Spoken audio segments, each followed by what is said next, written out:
Hare Krishna, yes. So we'll start with Sri Brahma Samhita.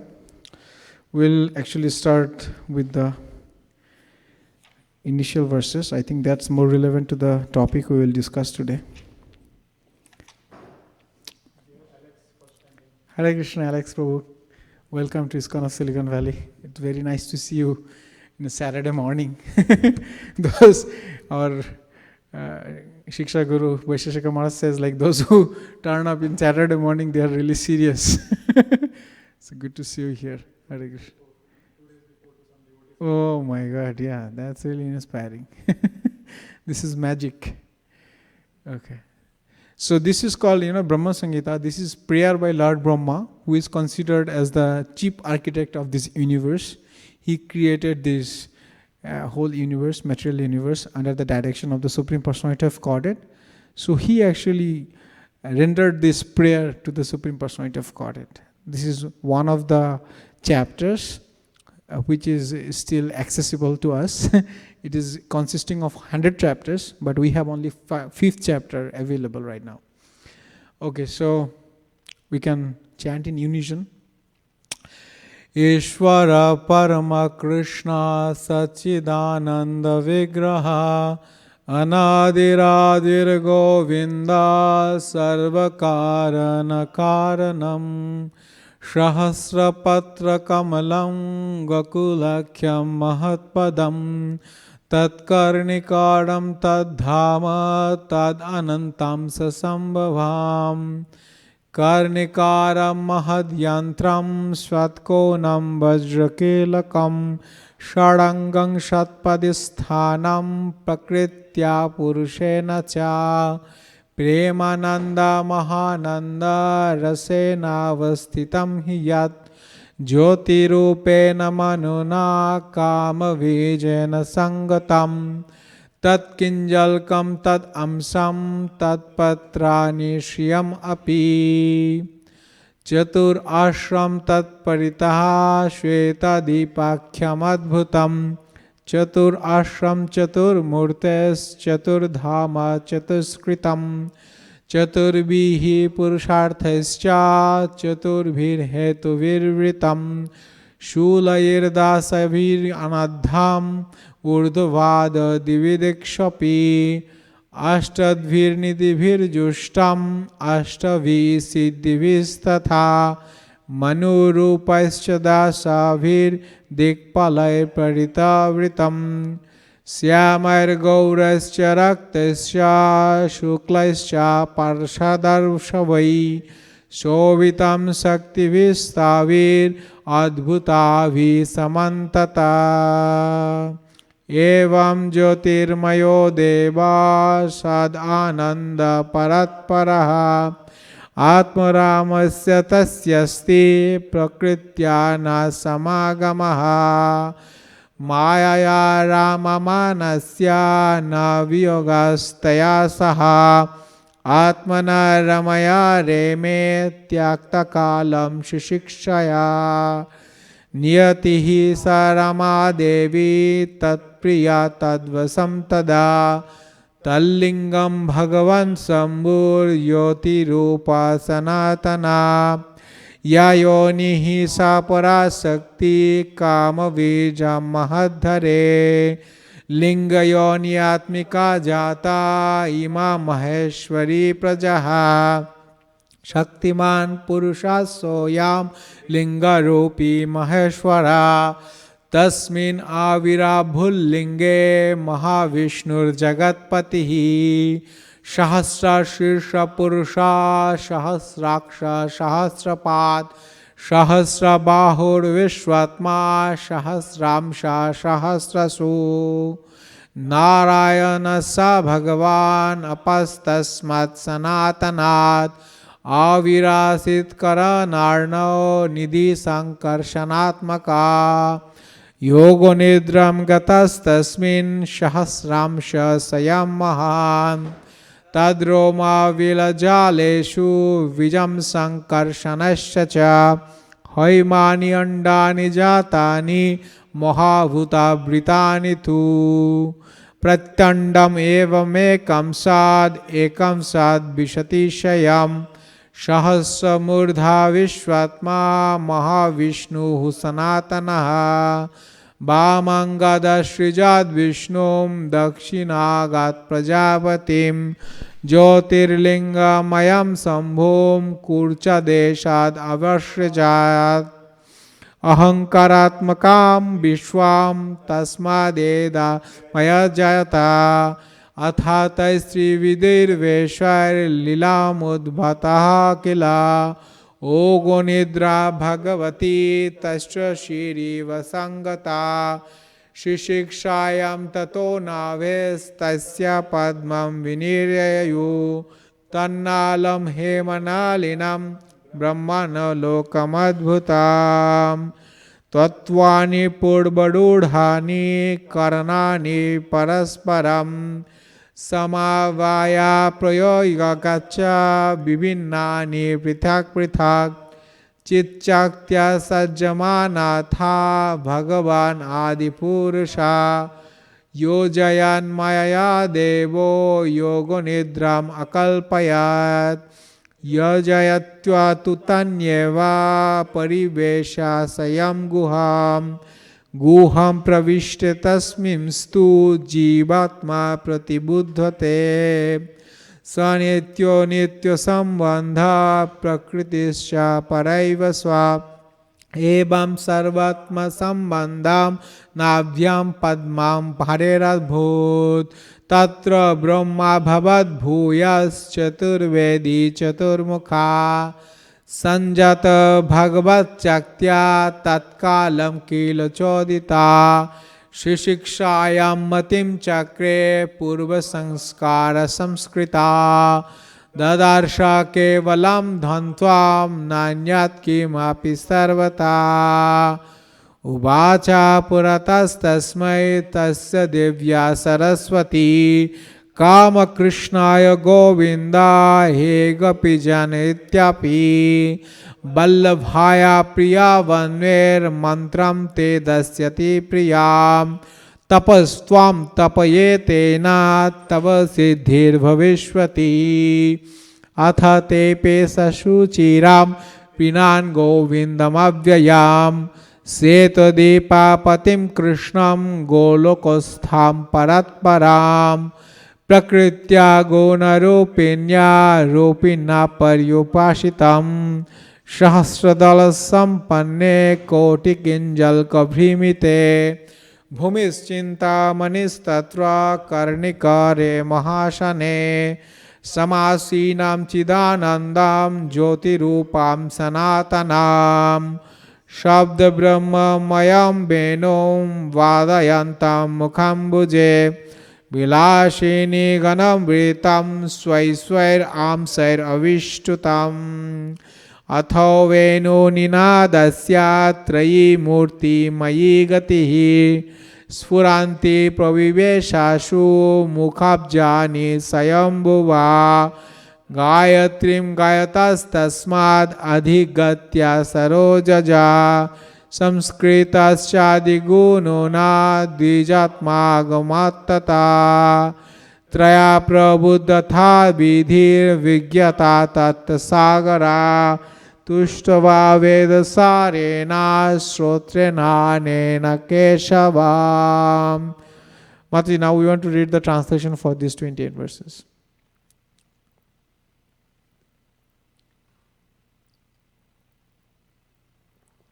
Actually, each one of you can read 5.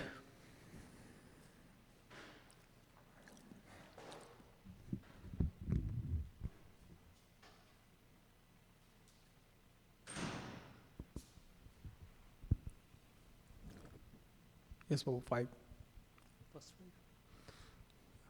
5.1 Krishna, who is known as Govinda, is the supreme Godhead. He has the eternal blissful spiritual body. He is the origin of all. He has no other origin, and he is the prime cause of all causes. 5.2 The spiritual places of the transcendental pastime of Krishna is portrayed in the second verses.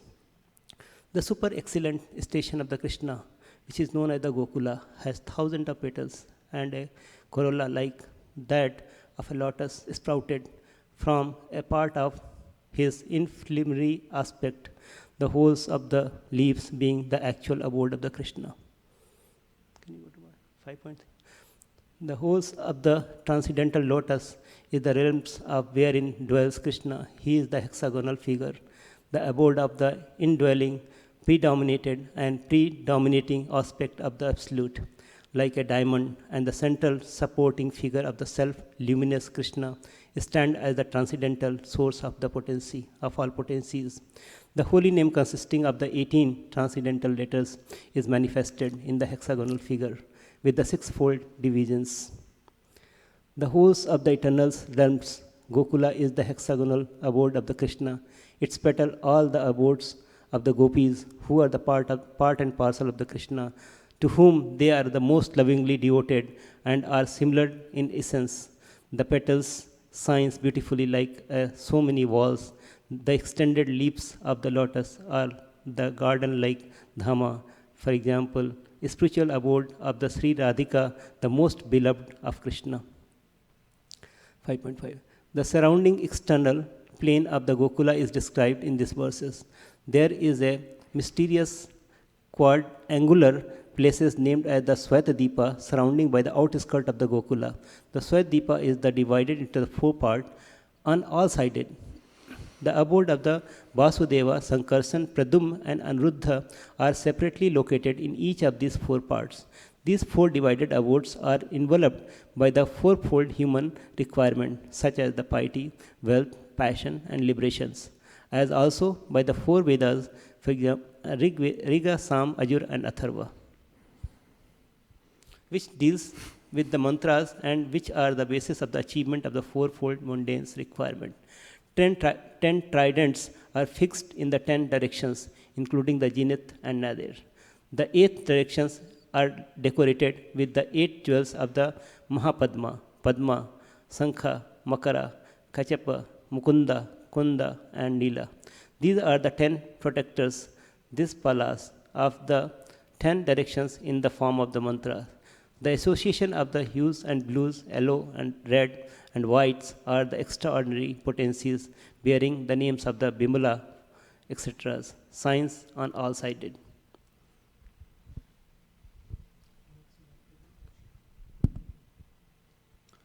The Lord of Gokula is the transcendental supreme Godhead, the own self of eternal ecstasies. He is the superior of all superiors and is busily engaged in the enjoyments of the transcendental realm and has no association with his mundane potency. Krishna never consorts with his illusory energy. Still, her connection is not entirely cut off from the absolute truth. When he intends to create the material world, the amorous pastime in which he engages by consorting with his own spiritual potency Rama, by casting his glance at the diluting energy in the shape of sending his time energy, is an auxiliary activity. The secondary process of association with Maya is described. Rama Devi, the spiritual potency beloved consort of Supreme Lord, is the regulatrix of all entities. The divine plenary portion of Krishna creates the mundane world. At creation, there appears a divine hollow of the nature of his own subjective portion, Svamsa. This hollow is divine Sabhu, the masculine symbol of manifested emblem of the Supreme Lord. This hollow is the dim twilight reflection of the supreme eternal effulgence. The masculine symbol of the subjective portion of divinity, who functions as progenitor of the mundane world, subject to the supreme relatrix, Niyati. The conceiving potency in regarding to mundane creation makes her appearance out of the supreme regulatrix.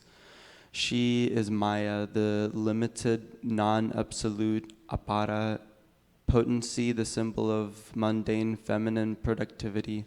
The intercourse of these two brings forth the faculty of perverted cognition, the reflection of the seed of the procreative desires of the Supreme Lord. All offsprings of the consort of the great Lord Mahesvara of this mundane world are of the nature of the embodiment of the mundane masculine and feminine generative organs. The person embodying the material causal principle, viz. the great Lord of this mundane world, Mahesvara Sambhu, in the form of the male generation organ, is joined to this female consort, the limited energy Maya, as the efficient causal principle. The Lord of the world, Mahavishnu, is manifest in him by his subjective portion in the form of his glance. Excellent. I have never heard someone reading so eloquently in the first attempt. It's really, really good. The Lord of the mundane world, Mahavishnu, possesses thousands of heads, eyes, hands. He is the source of thousands of avatars in his thousands of subjective portions. He is the creator of thousands of individual souls. The same Mahavishnu is spoken of by the name of Narayan in this mundane world. From that eternal person has sprung the vast expanse of water of the spiritual causal ocean.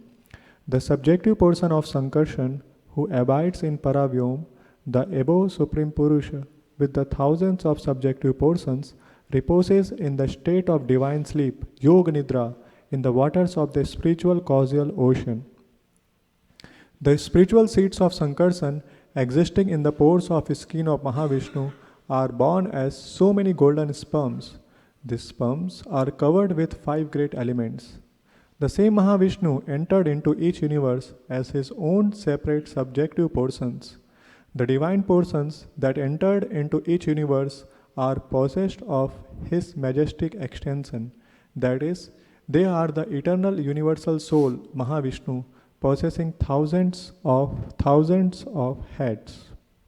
The same Mahavishnu created Vishnu from his left limb, Brahma, the first progenitor of beings, from his right limb, and from the space between his 2 eyebrows, Sambhu, the divine masculine manifested halo.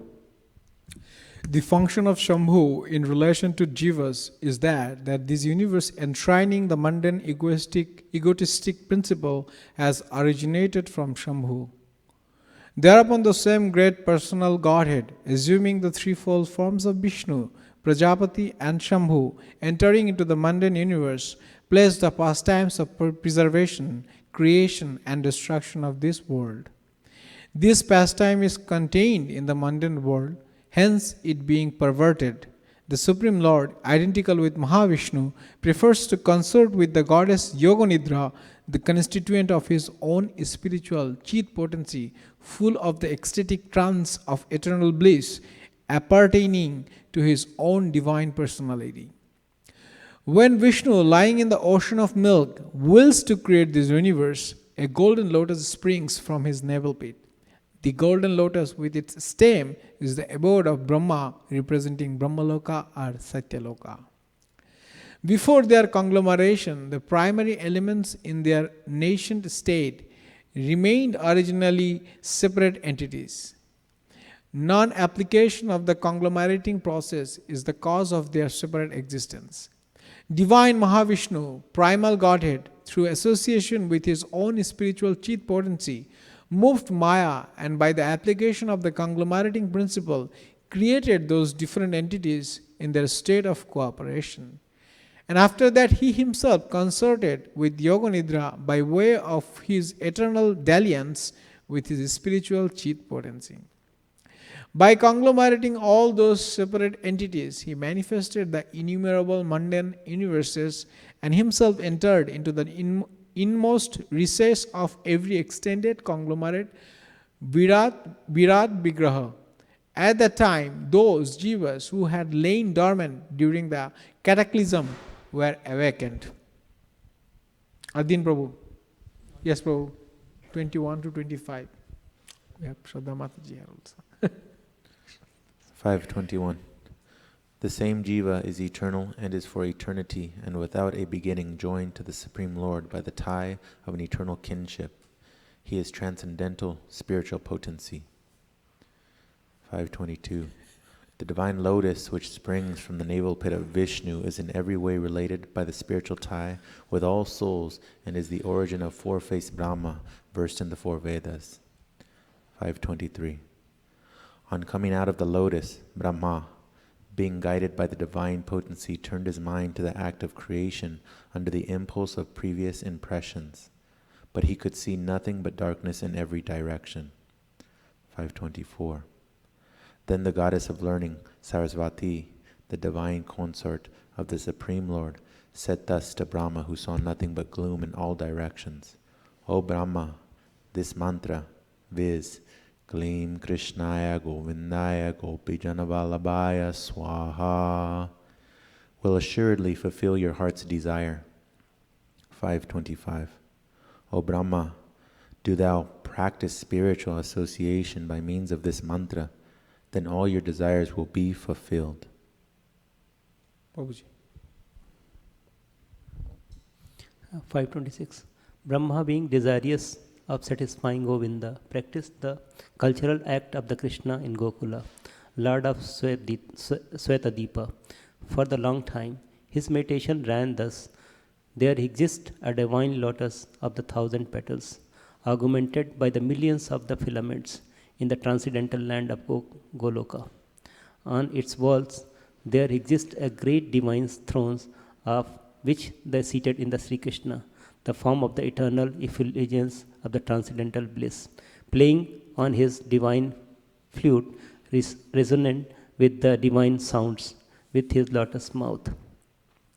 He is the worshipped by his amorous milkmaids with their respective subjective portions and the extension, and also by the external energy who stayed outside, embodying all mundane qualities. 527. This Gayatri, mother of all Vedas, being made manifest, for example, imparted by the divine sound of the flute of Sri Krishna, entered into the lotus mouth of the Brahma, born from himself 1,000 his 8 years holds, and the lotus bonds Brahma, having received by the Gayatri, sprung from his flute, sung by Sri Krishna, attained the status of the twice born, having been initiated by the supreme primal presbyter Godhead himself. 528. Enlightened by the recollection of that Gayatri embodying the three Vedas, Brahma become acquainted with the expanses of the ocean of the truth. Then he worshipped Sri Krishna, the essence of all Vedas, with the hymn, I worship Govinda. Yes, we can actually stop here, Babuji. Thank you. So this is written by, means like the translation is made by His Divine Grace Bhaktisiddhanta Saraswati Thakur Prabhupada. It's all are in Victorian English, so it's relatively difficult for us to actually understand the language, and the words, the sentence formation are much different than what we are familiar with right now. So that's why we have to read the purport along with it also. But purports are also difficult, but we'll go into it, that. Yeah, so let's sing some, song now. Song time. So we'll sing a song. It describes about Lord Nityananda. So, in the age of Kali Yuga, Lord Chaitanya is the incarnation of Lord Krishna. If you have heard already about Krishna, he is, staying there. You see that the person who is carrying the flute, and his eternal consort is Srimati Radharani beside him, to his left, from our side to the right.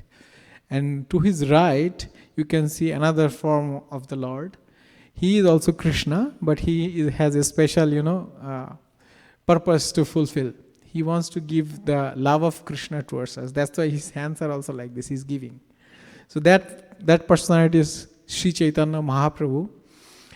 Along with him, his eternal associates also appeared. So one of his eternal associates is Lord Nityananda, who is the representation of Lord Balaram, means he is Balaram himself. So you already read in these verses that Shankarshana, those names came, right? Garvadakshay Vishnu. They are all part of Lord Balaram. So Krishna doesn't have anything to do with this, material world or to creation or anything.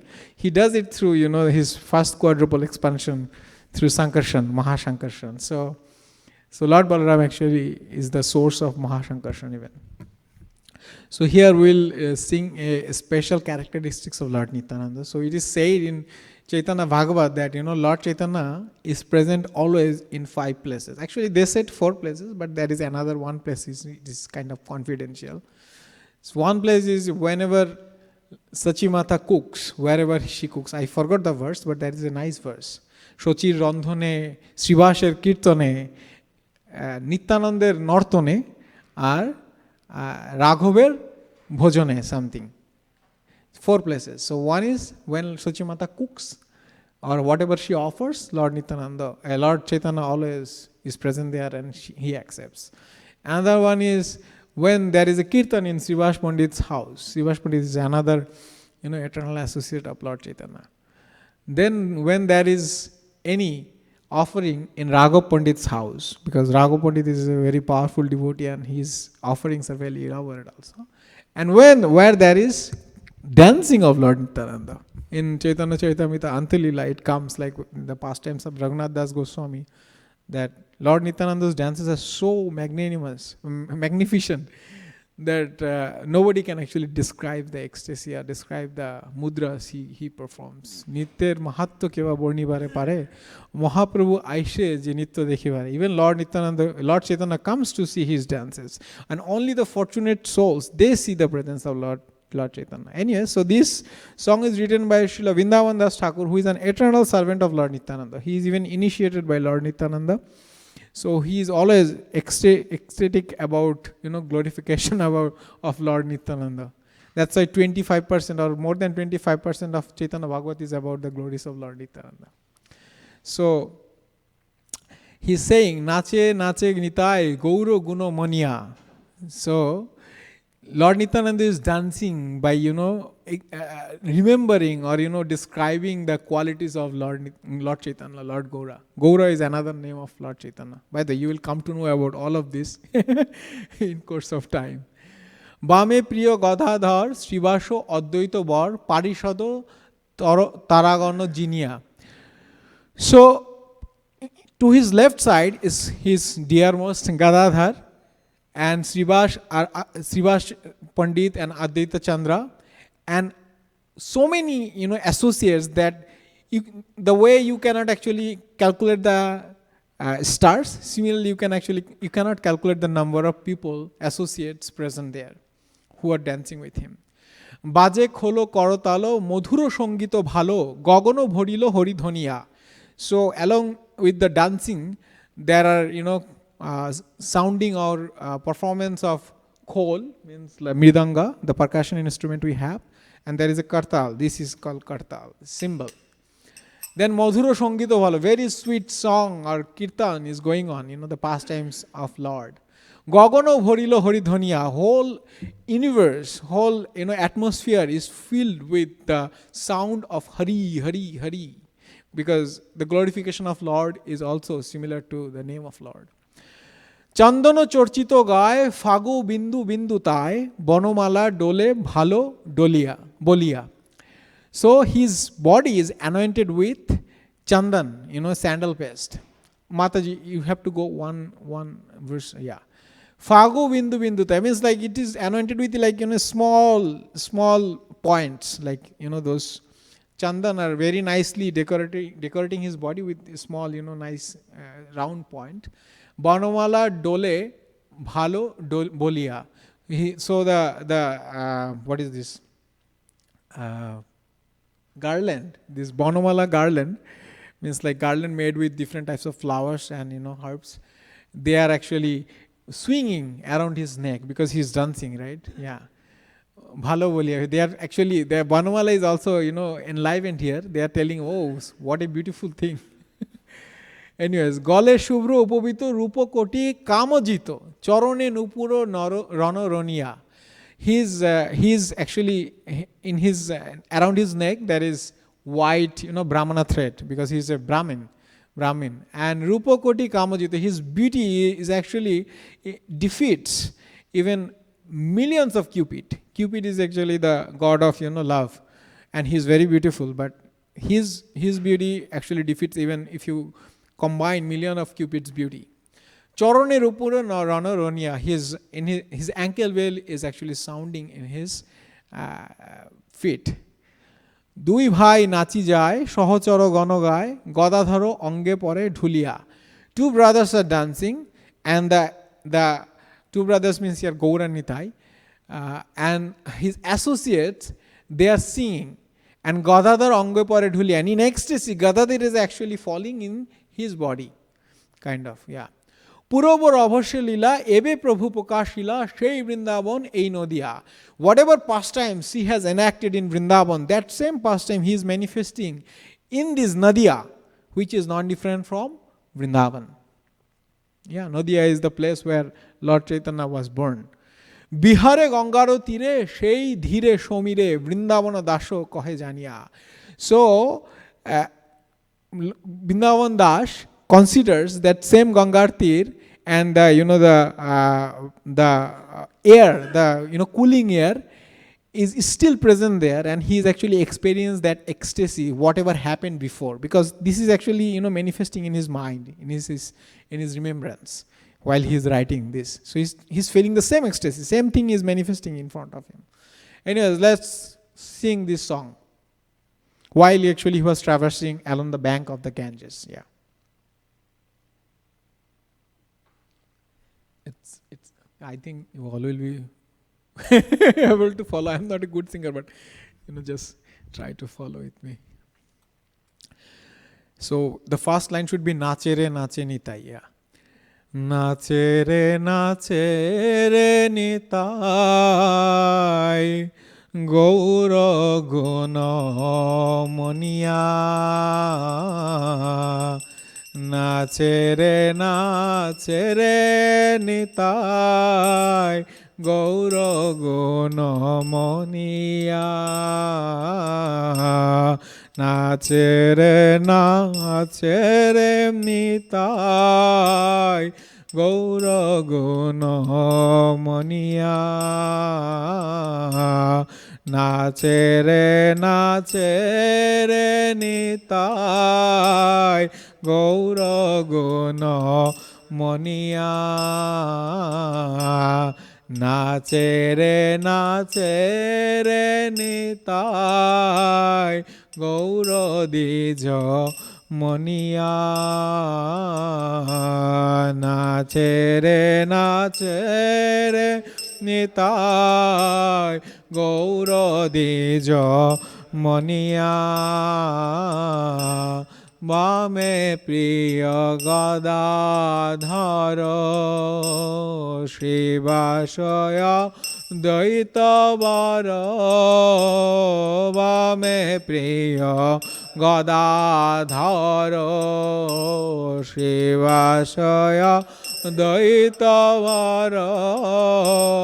পারিষদ তারাগণ Jinia.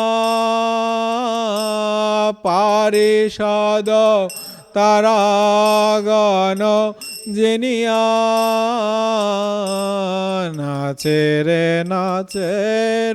Nitai Gour গুণ মনিয়া. নাচে রে নিতাই গৌর গুণ মনিয়া. বাজে খোল কর তাল মধুর সঙ্গীত ভালো বাজে খোল কর তাল মধুর সঙ্গীত ভালো গগন ভরিল হরি ধনিয়া গগন ভরিল হরি ধনিয়া চন্দন চর্চিত গায় ফাগু বিন্দু বিন্দু তাই বনমালা ডলে ভালো বলিয়া চন্দন চর্চিত গায় ফাগু বিন্দু বিন্দু তাই বনমালা ডলে ভালো বলিয়া নাচে রে নিতাই গৌর দ্বিজ মনিয়া নাচে রে নিতাই গৌর দ্বিজ মনিয়া গলে শুভ্র উপবিত রূপে কোটি কামজিত গলে শুভ্র উপবিত রূপ কোটি কামজিত চরণেনু পুরন রনিয়া চরণেনু পুরন রনিয়া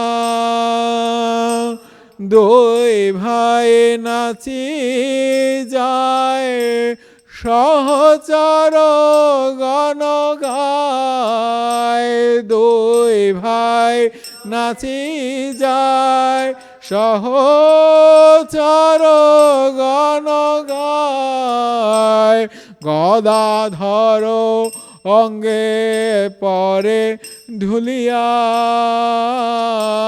গদাধর অঙ্গে পরে ঢুলিয়া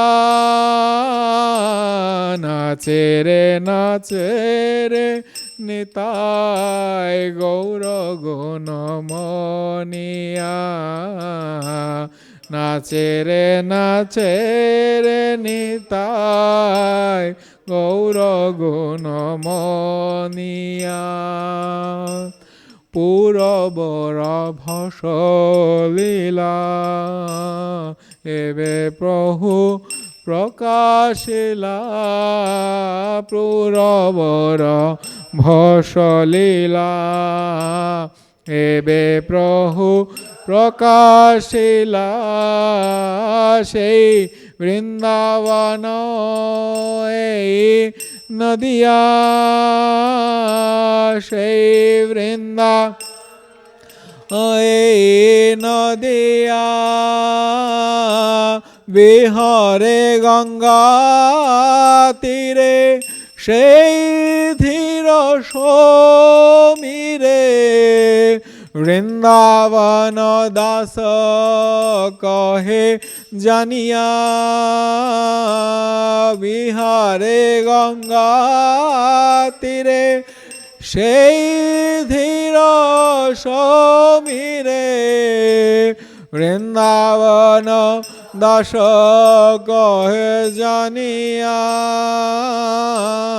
নাচে রে নিতাই গৌর গুণ মনিয়া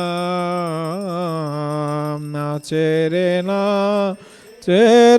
নিতাই গৌর গুণ মনিয়া. I think of actually just giving a discussion based on only the dancing of Lord Chaitanya and Lord Nityananda, because there are so many songs, so many pastimes about their dancing, because the devotees, they only want to do two things. Dancing and kirtan and prasadam. These two things are there, they are happy. So yeah, because dancing is kind of your, spontaneous ecstasy. If you feel really blissful, you want to actually jump. You want to. I had, several times for material, gain also I jumped. So when you have spiritual bliss, how can you stop yourself from jumping? Anyway, so today we have, a topic in mind, which is related to Srimati Maya Devi. Because right now we are on the culmination of Pitri Paksha.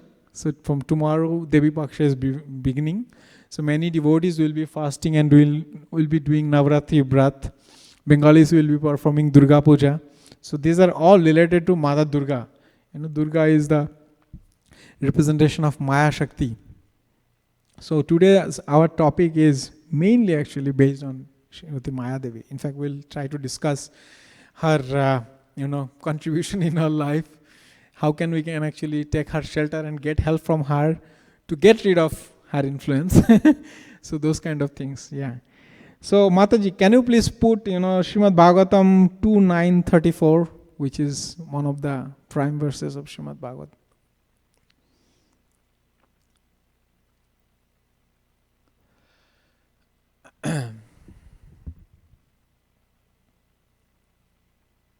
Okay, thank you. So we'll read it first. Rite artham yat pratiyeta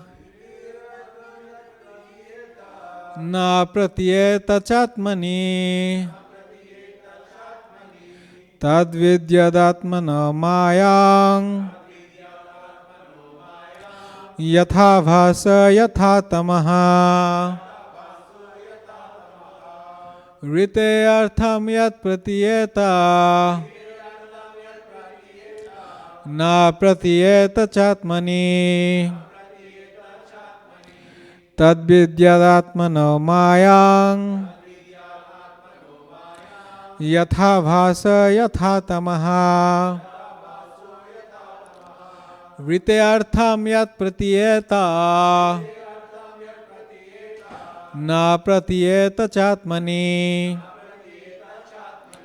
tad vidyadatmana mayang yatha bhasa yatha tamaha. A volunteer.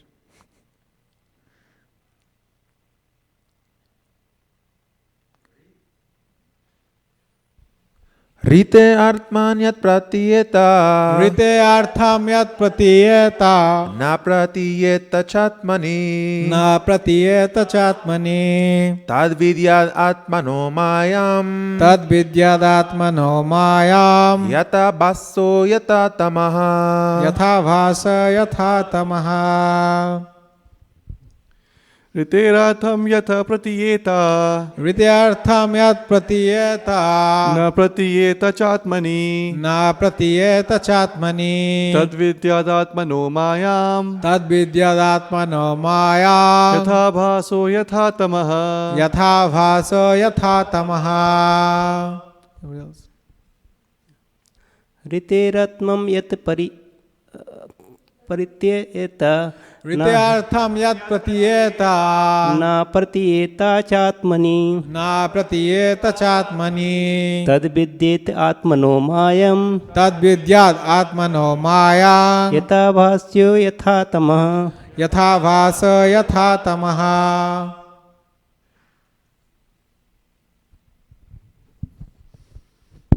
Rithetham yat pratiyeta Rityartham yat pratiyeta na pratiyeta chatmani na pratiyeta chatmani tad vidyadatmano mayam tad vidyat atmano mayam yatha bhaso yatha tamaha. yatha bhaso yatha tamaha. Rite, without, artham, value, yat, that which, pratiyeta, appears to be, na, not, pratiyeta, appears to be, cha, and, atmani, in relation to me, tat, that, vidyat, You must know. Atmana, my, mayam, illusory energy. Yatha, just as. Avashaha, the reflection. Yatha, as. Tamaha, the darkness. Translation and purport by His Divine Grace, A.C. Bhaktivedanta Srila Prabhupada Ki Jai. O Brahma, whatever appears to be of any value, if it is without relation to me, has no reality. Know it as my illusory energy, that reflection which appears to be in darkness. We can actually read together again. O Brahma, whatever appears to be of any value, if it is without relation to me, has no reality. Know it as my illusory energy, that reflection which appears to be in darkness. Purport. In the previous verse, it has already been concluded that in any stage of the cosmic manifestation, its appearance, its sustenance, its growth, its interactions of different energies, its deterioration and its disappearance, all has its basic relation with existence of the personality of Godhead. And as such, whenever there is forgetfulness of this prime relation with the Lord, and whenever things are accepted as real without being related to the Lord, that conception is called a product of the illusory energy of the Lord. Because nothing can exist without the Lord, it should be known that the illusory energy is also an energy of the Lord. The right conclusion of dovetailing everything in relationship with the Lord is called Yogamaya, or the energy of union. And the wrong conception of detaching a thing from its relationship with the Lord is called the Lord's Devi Maya or Mahamaya. Both the Mayas also have connections with the Lord because nothing can exist without being related to Him. As such, the wrong conception of detaching relationship from the Lord is not false but illusory. Misconceiving one thing for another thing is called illusion. For example, accepting a rope as a snake is illusion, but the rope is not false. The rope as it exists in the front of the illusion person is not at all false, but the acceptance is illusory. Therefore, the wrong conception of accepting this material manifestation as being divorced from the energy of the Lord is illusion, but it is not false, and this illusory conception is called the reflection of the reality in darkness of ignorance. Anything that appears as apparently not being produced out of my energy is called Maya. The conception that the living entity is formless or that the Supreme Lord is formless is also illusion. In the Bhagavad Gita 2.12, it was said by the Lord in the midst of the battlefield that the warriors standing in front of Arjuna himself, and even the Lord had all existed before. They were existing on the battlefield of Kurukshetra, and they would all continue to be individual personalities in the future also, even after the annihilation of the present body, and even after being liberated from the bondage of material existence. In all circumstances, the Lord and the living entities are individual personalities, and the personal features of both the Lord and living beings are never abolished. Only the influence of the illusory energy, the reflection of light in the darkness, can by the mercy of Lord be removed. In the material world, the light of the sun is also not independent, nor is that of the moon. The real source of light is the Brahmajyoti, which diffuses light from the transcendental body of the Lord. And the same light is reflected in varieties of light: the light of the sun, the light of the moon, the light of fire, or the light of electricity. So the identity of the self as being unconnected with the Supreme Self, the Lord, is also illusion, and the false claim, I am the Supreme, is the last illusory snare of the same Maya or the external energy of the Lord. The Vedanta Sutra in the very beginning affirms that everything is born from the Supreme, and thus, as explained in the previous verse, all individual living entities are born from the energy of the Supreme Living Being, the Supreme Personality of Godhead. Brahma himself was born from the energy of the Lord, and all other living entities are born from the energy of the Lord through the agency of Brahma. None of them has any existence without being dovetailed with the Supreme Lord. The independence of the individual living entity is not real independence, but is just the reflection of the real independence existing in the Supreme Being, the Lord. The false claim of supreme independence by the conditioned souls is illusion, and this conclusion is admitted in this verse. Actually, we can stop here or pause here because a lot of informations. We have to digest something. It's a big purport because, in Srimad Bhagavatam, 4 verses are considered as the seed verses. Seed, or what is that? Chatushloki Bhagavatam, yeah. Who knows everything, but he keeps quiet. Anyways, so there are Chatushloki Bhagavad Gita also, so Chatushloki Bhagavatam. So this is the second verse of the Chatushloki Bhagavatam. So we'll actually do the auspicious prayers, and then we can do some discussion, and then again we'll go through the purport. We can actually recite together the Mangalachan prayers. Om Ajnana Timirandhasya Jnananjana Shalakaya Chakshurunmilitam Yena Tasmai Shri Gurave Namaha Shri Chaitanya Manavishtam Sthapitam Yena Bhutale Sayang Rupa Kadamayam Dadati Sa Padantikam Mande Aham Shri Guru Shri Yuta Padakamalam Shri Gurun Vaishnavamsya Shri Rupam Sagrajatam Sahagana Raghunathanitvam Tam Sajivam Swadvaitang Savadhutam Parijana Sahitang Krishna Chaitanya Devam Shri Radha Krishna Padan Sahagana Lalita Shri Vishakhannitamscha He Krishna Karuna Sindhu Dinavandha Jagatpate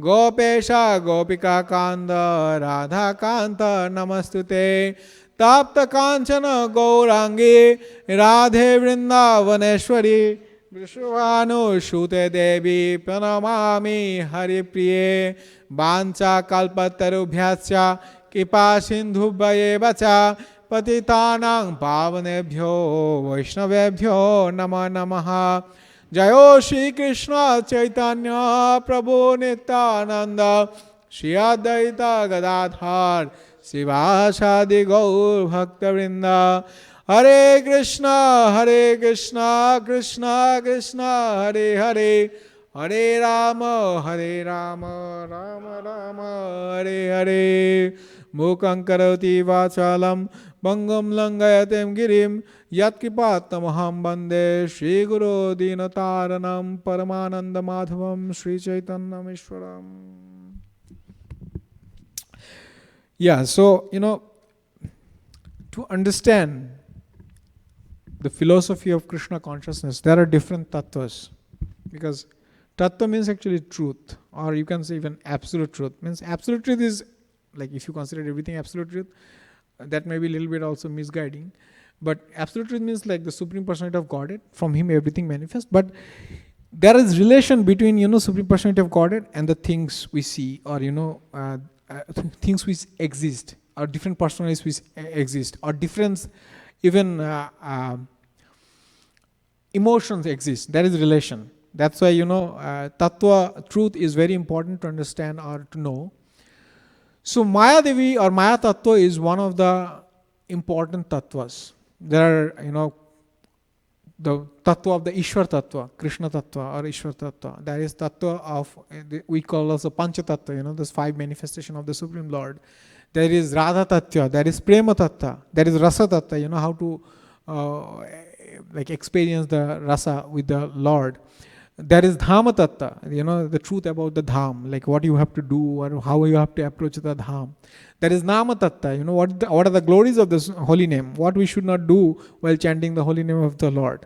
Similarly, there is also Maya Tattva, Maya Devi Tattva. There is Rudra Tattva also, we already read in Brahma Samhita, there was, description in 4.8.9 that how Rudra, Shambhu, he is an expansion of the Lord, but he is not he's not Lord himself, because in Brahma Samhita later Lord Brahma explains that how the milk transforms into yogurt, even though originally it is from milk, yogurt, but it's not milk itself. I mean, it cannot be revert back.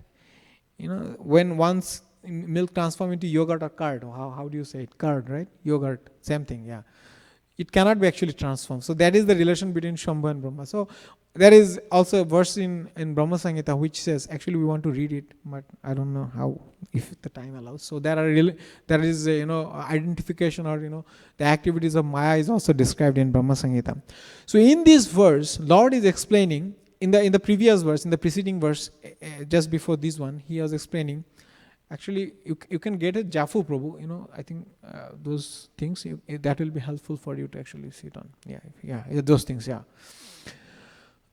So, in the previous verse, Prabhu was, the Supreme Personality of God was telling that, Aham evasam evagre nanyad yad asat yat sadasat param pascha deham yadetachi yoho visheshvate sahasyam. So, whatever you see, in front of you, surrounding you, everything is actually coming from me. And I am the beginning of everything. Aham evasam evagre. And then he is telling that rite artham yat pratiyata na pratiyata chatmani tad vidyat atmana mayam yatha bhasa yatha tamaha. Whatever you see, whatever you feel, if you cannot make connection that thing with me, that is Maya. So if you make a connection of everything with Krishna, then it is not Maya. But if you think separately, then it is Maya. So it is said that Maya always resides with Krishna, but not in front of Krishna, because Maya cannot associate with Krishna. She always resides behind Krishna, Maya Devi. So whenever because if we go behind Krishna, we don't see Krishna, right? He is present everywhere, but we don't have the eye. But if we go behind Krishna, means like we are forgetful of Krishna, then Maya will be appearing, not Krishna energy. So here Krishna, Prabhupada in the purport, he is telling actually this is the Maya is kind of in the reflection of the original energy. Krishna has mainly three energy. Parasya Saktir Vivideva Shriyate Savavika Kriya Jnana Valamcha. Means Krishna's energy automatically manifests and they conduct the activities automatically. He doesn't have to direct, you do it. No, it actually automatics manifesting. Like Karana Dakshay Vishnu, he is sleeping. He is also an expansion of Shankarshan who is coming from Krishna. He is sleeping and from his pore automatically, all the universes are created as the, the sweat, which generates in our body automatically if we just, not automatically, but there's some heat also, but no, actually it generates automatically also, sometimes we don't perceive. There are like a small, sweat also. So it automatically generates, he doesn't have to say, you now, manifest. No, he doesn't have to. There is a procedure also, like, everything remains in Mahat Tattva and he just glances on that Mahat Tattva indirectly. He doesn't say like, you do it. And by his glance, it gets energized. A kind of induction process. Anyways, so here it says that those Krishna's energies are qualified as para and apara. Para means the chit potency, the original, the spiritual energy, and then apara, the energy which actually creates or manifests this material world. So it is said that the energy, the chit potency or original energy can be divided into three parts. One is Sambit energy, one is Sandhini energy. Actually the first is Sandhini, one is Sambit, and then Ladini. The Sandhini energy, it actually manifests the spiritual world. All the things happening in the spiritual world. This temple is spiritual, so this is actually an expansion of Sandhini potency, you can say that. Even though it is created with material elements. So the Lord's body, it's also a manifestation of Sandhini energy.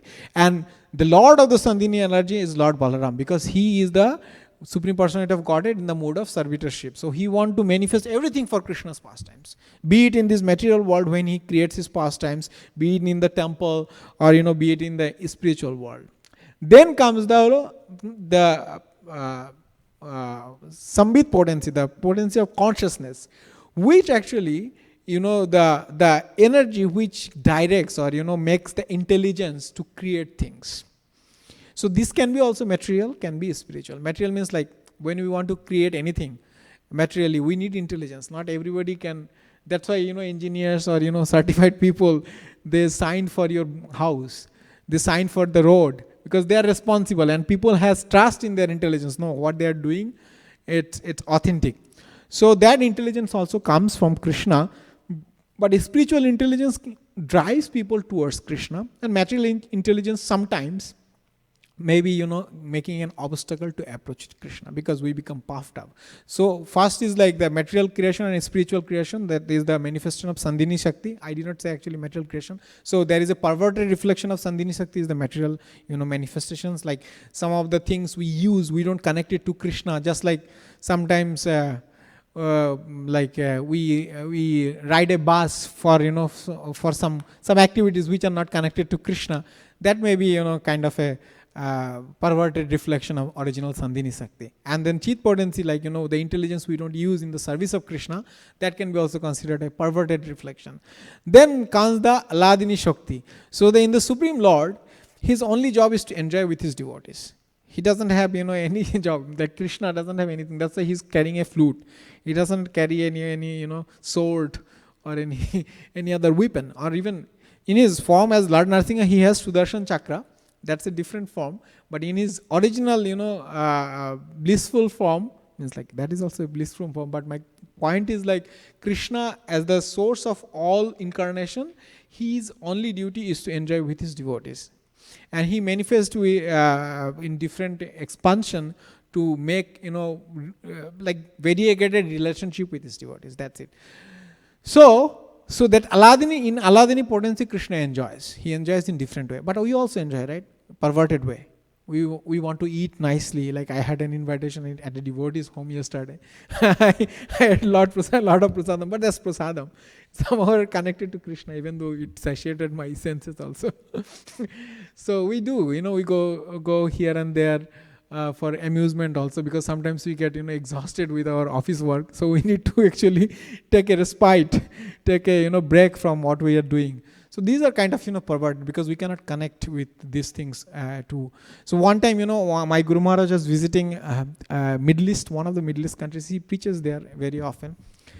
So he was visiting. So one devotee was telling that there is a kind of desert ride, desert car ride, a special desert car, which goes very fast and very fun, thrilling. So the devotee was telling, like, Maharaj, Guru Maharaj, I have a special pass for that, ride. If you want to do that, I can actually, make arrangement for that. So the servants, they were excited. Okay, we want to go. It's a very good opportunity. It will be relaxed for us.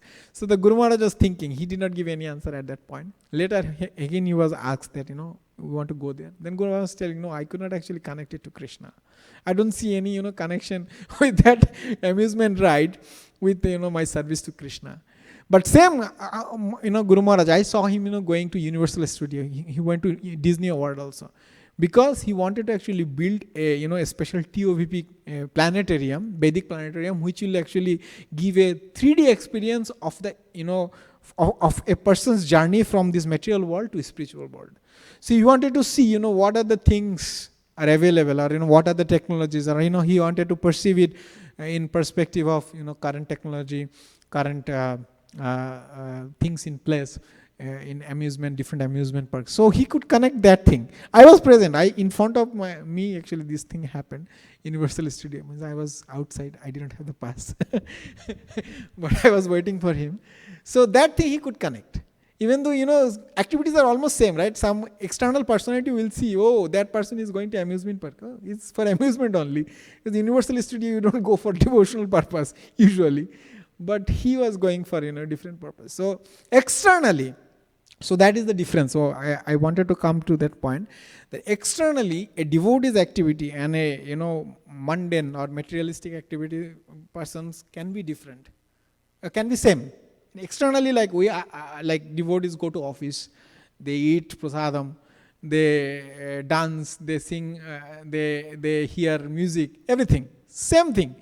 But the purpose of devotee and the purpose of the materialistic person is different. So that's why Vaisheshika Maharaj says, like, it doesn't matter what you do. It matters, how you do it, What is the intention? What is actually motivating you to do it? So that actually makes the difference. And that's why sometimes, that external renunciation or, false renunciation cannot be actually considered as a devotion, because you may be doing it for your own, purpose or own satisfaction. Anyway, so now we have discussed about, that reflection. Now let's, yes, Mataji. Mataji asking question. In your class, Prabhu. Definitely. Thank you so much for choosing such a wonderful topic, because I was just, thinking about that and talking about Maya in this particular verse. So you had mentioned that Lord Balram is the master of the Lord of Sandhini, Shakti. because he's in the mood of serving Krishna and wants to build everything Correct. for him. So who are the lords for the other two? So Chit Shakti is Krishna himself is the original source of. That's why in Chaitanya Chaitamrita it is said Shiksha Guru ke to mani Mohanto Swarup. Like one is Krishna himself and another one is the Mahabhagavat. He's the manifestation of the Shiksha Guru. So Krishna is the origin of all kinds of knowledge. Even Lord Brahma, he got knowledge from Krishna. In the Brahma Samhita was telling he just gave that mantra and everything manifested through that mantra, everything. So Krishna is the embodiment of Chit potency and Radharani is the embodiment of Alladini Shakti. Krishna cannot even match what Radharani experienced. That's why he has to come in the mood of Srimati Radharani. He cannot match that when he's actually the enjoying potency or he's the Shaktiman. Because Shakti is Srimati Radharani. So she has to approach through her or approach in her mood to... Oh, by the way, I did not mention that, another place where Lord Chaitanya stayed eternally, right? Fifth one is Gambhira. It's the most confidential place. He's always present there. He's always present there. The person has to feel it or see it. Yeah, anyways, so these are the three, manifestations. So I wanted to actually give two examples of, this Chaya Shakti. So before giving that example, let's, read that verse from Brahma Samhita. Mataji, I gave you like two verses from Brahma Samhita, right? One is 541, I think. 541, 544, yeah. We just read this, yeah. Mataji, please go from Vedas because we want to read like translation also along with.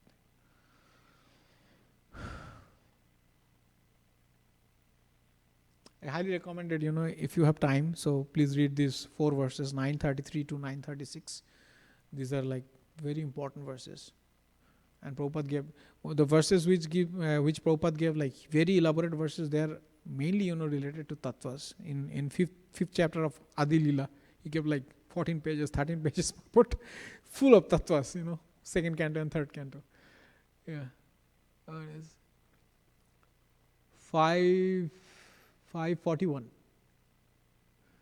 Oblique, yeah, there will be an oblique, yeah.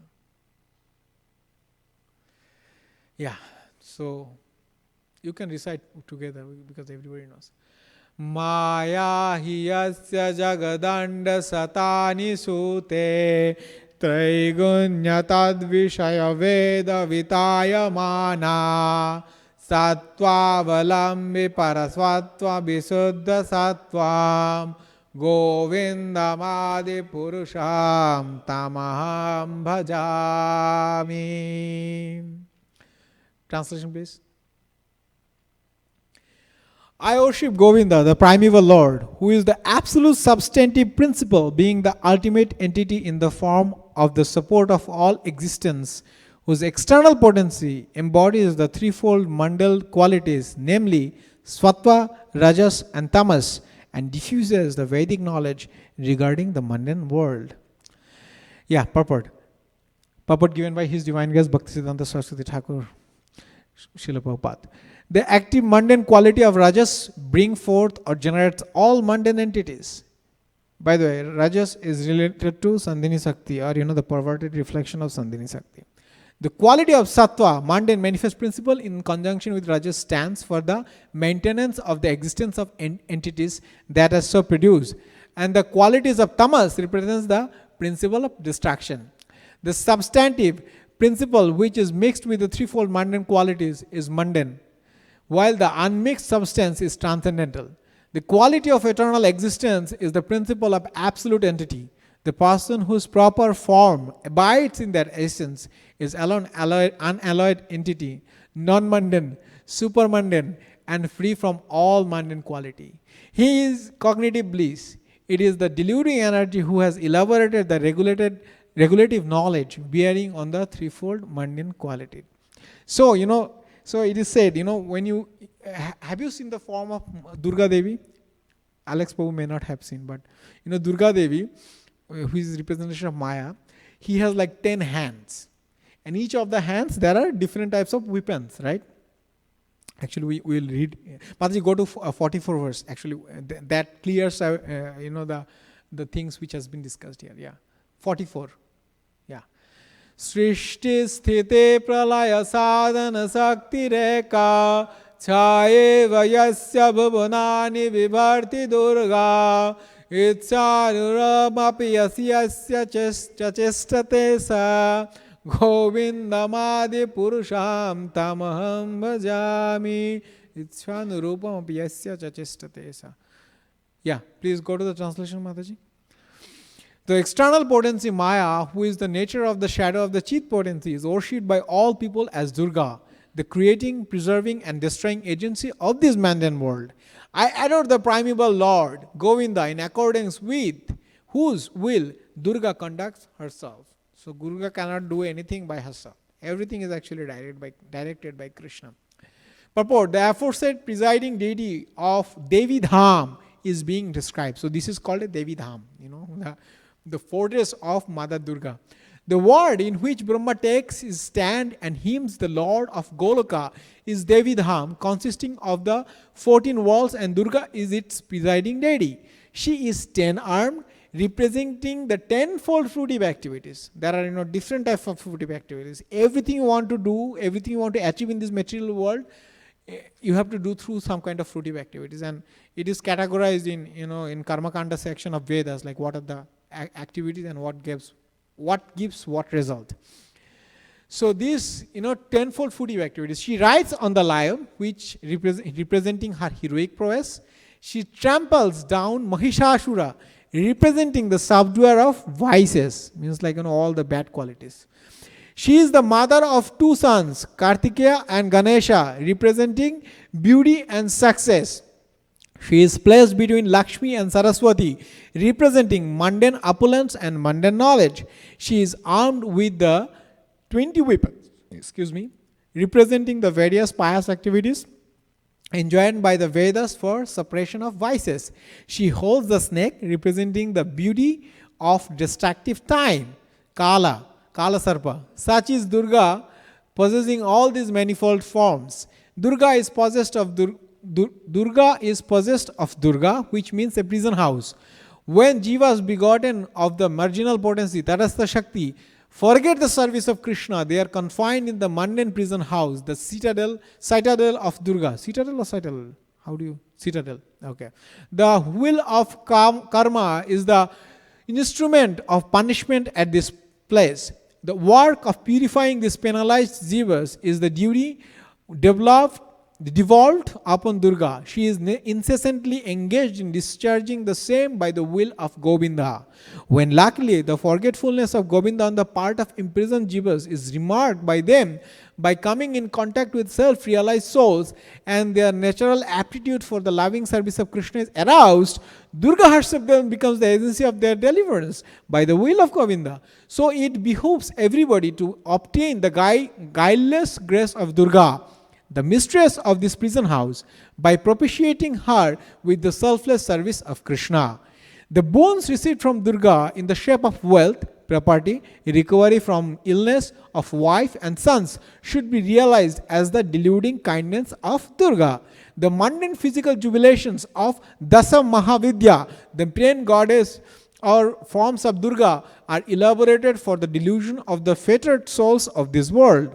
Jiva is a spiritual atomic part of Krishna. When he forgets his service of Krishna, he is at once deflected by the attracting power of Maya in this world, who throws him into the whirlpool of mundane fruitive activity, karma, by confining him in a gross body constituted by the 5 material elements, their 5 attributes, and 11 senses, resembling the garb of a prisoner. In this whirlpool, Jiva has experience of happiness and miseries, heaven and hell. Beside this, there is a subtle body consisting of the mind, intellect, intelligence and ego inside the gross body. By means of the subtle body, the jiva forsakes one gross body and takes resource to another. The jiva cannot get rid of the subtle body full of nations and evil desires unless and until he is liberated. On getting rid of the subtle body, he bathes in the Viraja and goes up to Haridham. Such are the duties performed by Durga in accordance with the will of Govinda. In the Bhagavata Shloka, Vilajamanya Durdiya, the relationship between Durga and the conditioned souls has been described. Durga, worshipped by the people of this mundane world, is the Durga described about. But the spiritual Durga, mentioned in the mantra, which is the outer covering of the spiritual realm of the Supreme Lord, is the eternal maidservant of Krishna and is therefore the transcendental reality whose shadow, the Durga of this world, functions in this mundane world as her maidservant. Very nice. So, yes, Mataji. So the Durga that Vyasadeva saw in his meditation, which Durga is that? It's the one, the spiritual one? So, Durga is, Yogamaya, also Mahamaya. So, the Durga which connects to Krishna, that's Yogamaya. So, in his meditation, he was connecting to Krishna. So, it's of course Yogamaya because it was, facilitating him to, reach to Krishna. And Krishna, in his also pastimes also, Yogamaya needs to cover the knowledge of the devotees to make the pastimes sweet. So she has two manifestations. Even in Subhadra Maya, she has both manifestations. Some acharyas told that Subhadra Maya is manifestation of Mahamaya. Some told even that she is manifestation of Yogamaya. But we should actually consider him both service, for both service, because she has eternal relationship with Krishna in the spiritual world also. Anyways, so what I was thinking, so the Chaya Vaisya Bhuvanani Vibharti Durga. So Durga is like the Chaya. So Durga means, that Durga, fortress. She is the prison houser, the jail keeper of the prison, or the jail super of the prison house. Anyways, I wanted to say one thing, which I forgot now. So here it was described that, the Durga has 10. So Durga, the whole, the manifestation of Durga Devi is the representation of this material world. So it is already said, 10 hands represent Dasa Mahavidya, different types of, knowledge, different types of fruitive activities, which gives you different types of result. And then the Asura represents, the demon represent, our vices, our bad qualities. And the lion, which is actually scratching the Asura, the demon, if you see the deity, that is the prowess. Like we are trying to actually protest it, but we cannot. Sometimes our weakness of heart, it gives up. And we fall victim of, of our own, vices. So that is the thing. And then Kartika. So if you want to perform a sacrifice, you need actually Kshatriya Shakti, the prowess of a Kshatriya. That's why, when Vasishta Muni was feeling difficulties to perform his yagya, he called Lord Ram, help me, because I cannot do it without your Kshatriya. He was very powerful, he could chant mantras. But this is the norm, that, Kshatriya should protect. That's why, one should reside in a good king's place, because he can protect all classes of people, especially Brahmanas and those, women and children. Those should be protected, and the old people, they should be protected at all times. They are very, valuable. Anyways, so Kshatriya Shakti is represented by Kartika. And Ganadevata, or Lord Ganesha, he is the representative of the power of people, right? People, how does he look like? Ganadevata, he's very heavy, right? He's very healthy. But what he rides? He rides a mouse. Practically, it is not possible. But that mouse represents all the, this worker class like us. Those who work for people, and the top person, he gets benefits. The CEO, he owns 50% of the company's share. We are working like mouse, and he is getting the big share. So Ganadevata represents that thing. Because if you want to perform a yagya, there should be someone who will be leading it, who will actually, kind of also getting the benefit. Like, people are supplying all the resources to the king. He is performing yagya, he is getting the fruit. He is getting all the boons. He is getting all the opulences. Those kind of things. Yeah, it's actually. But the small contribution, that makes a difference. But not everybody can be in that position of Ganadevata. But it's needed. It's needed for the yagya. Then comes, the opulence. You want to offer something with the yagya, right? What do you offer? Your opulence, your grains, your resources. That comes from Mother Lakshmi. Means like the material Mother Lakshmi, she gives material opulences also. And then Saraswati, material knowledge. You need to chant Vedic hymns. You need to understand what you have to do. You cannot do something like, that Vishwarupa did, Trashta, his father. What is it? Indra Shakti, Indra Shatru, Vivardhana. That Vivardhana, because of the rhythm, I think he's chanted in Anushtup Chanda or Trishtup Chanda. It's supposed to be the other way, like Anushtup and Trishtup in between. He has to. Anyways, so you can be, you need some intelligence, that knowledge, material knowledge. So these 4 personalities constitute that thing. So if you consider Mother Durga as, the pillar, what is that pillar? Pillar is Janma. Means like if you are born in a leader's family, most likely you will be a leader. If you are born in a very rich family, most likely you will be rich all throughout your life. You don't have to go to school to be rich. Those who are born in billionaires family. So Janma, that kind of Lord Ganesha is representing. So that is one pillar. Then Aishwarya, which is Mother Lakshmi. If you have riches, you can buy anything in this world, even the government. Then Shruti means knowledge. Here comes Mother Saraswati. And then Shri, beauty, which comes from Kartik. Also Kshatriya Shakti also comes from Kartik. So these 4 are the pillar of the material world. If you have these 4, or even to some extent, you are considered as successful.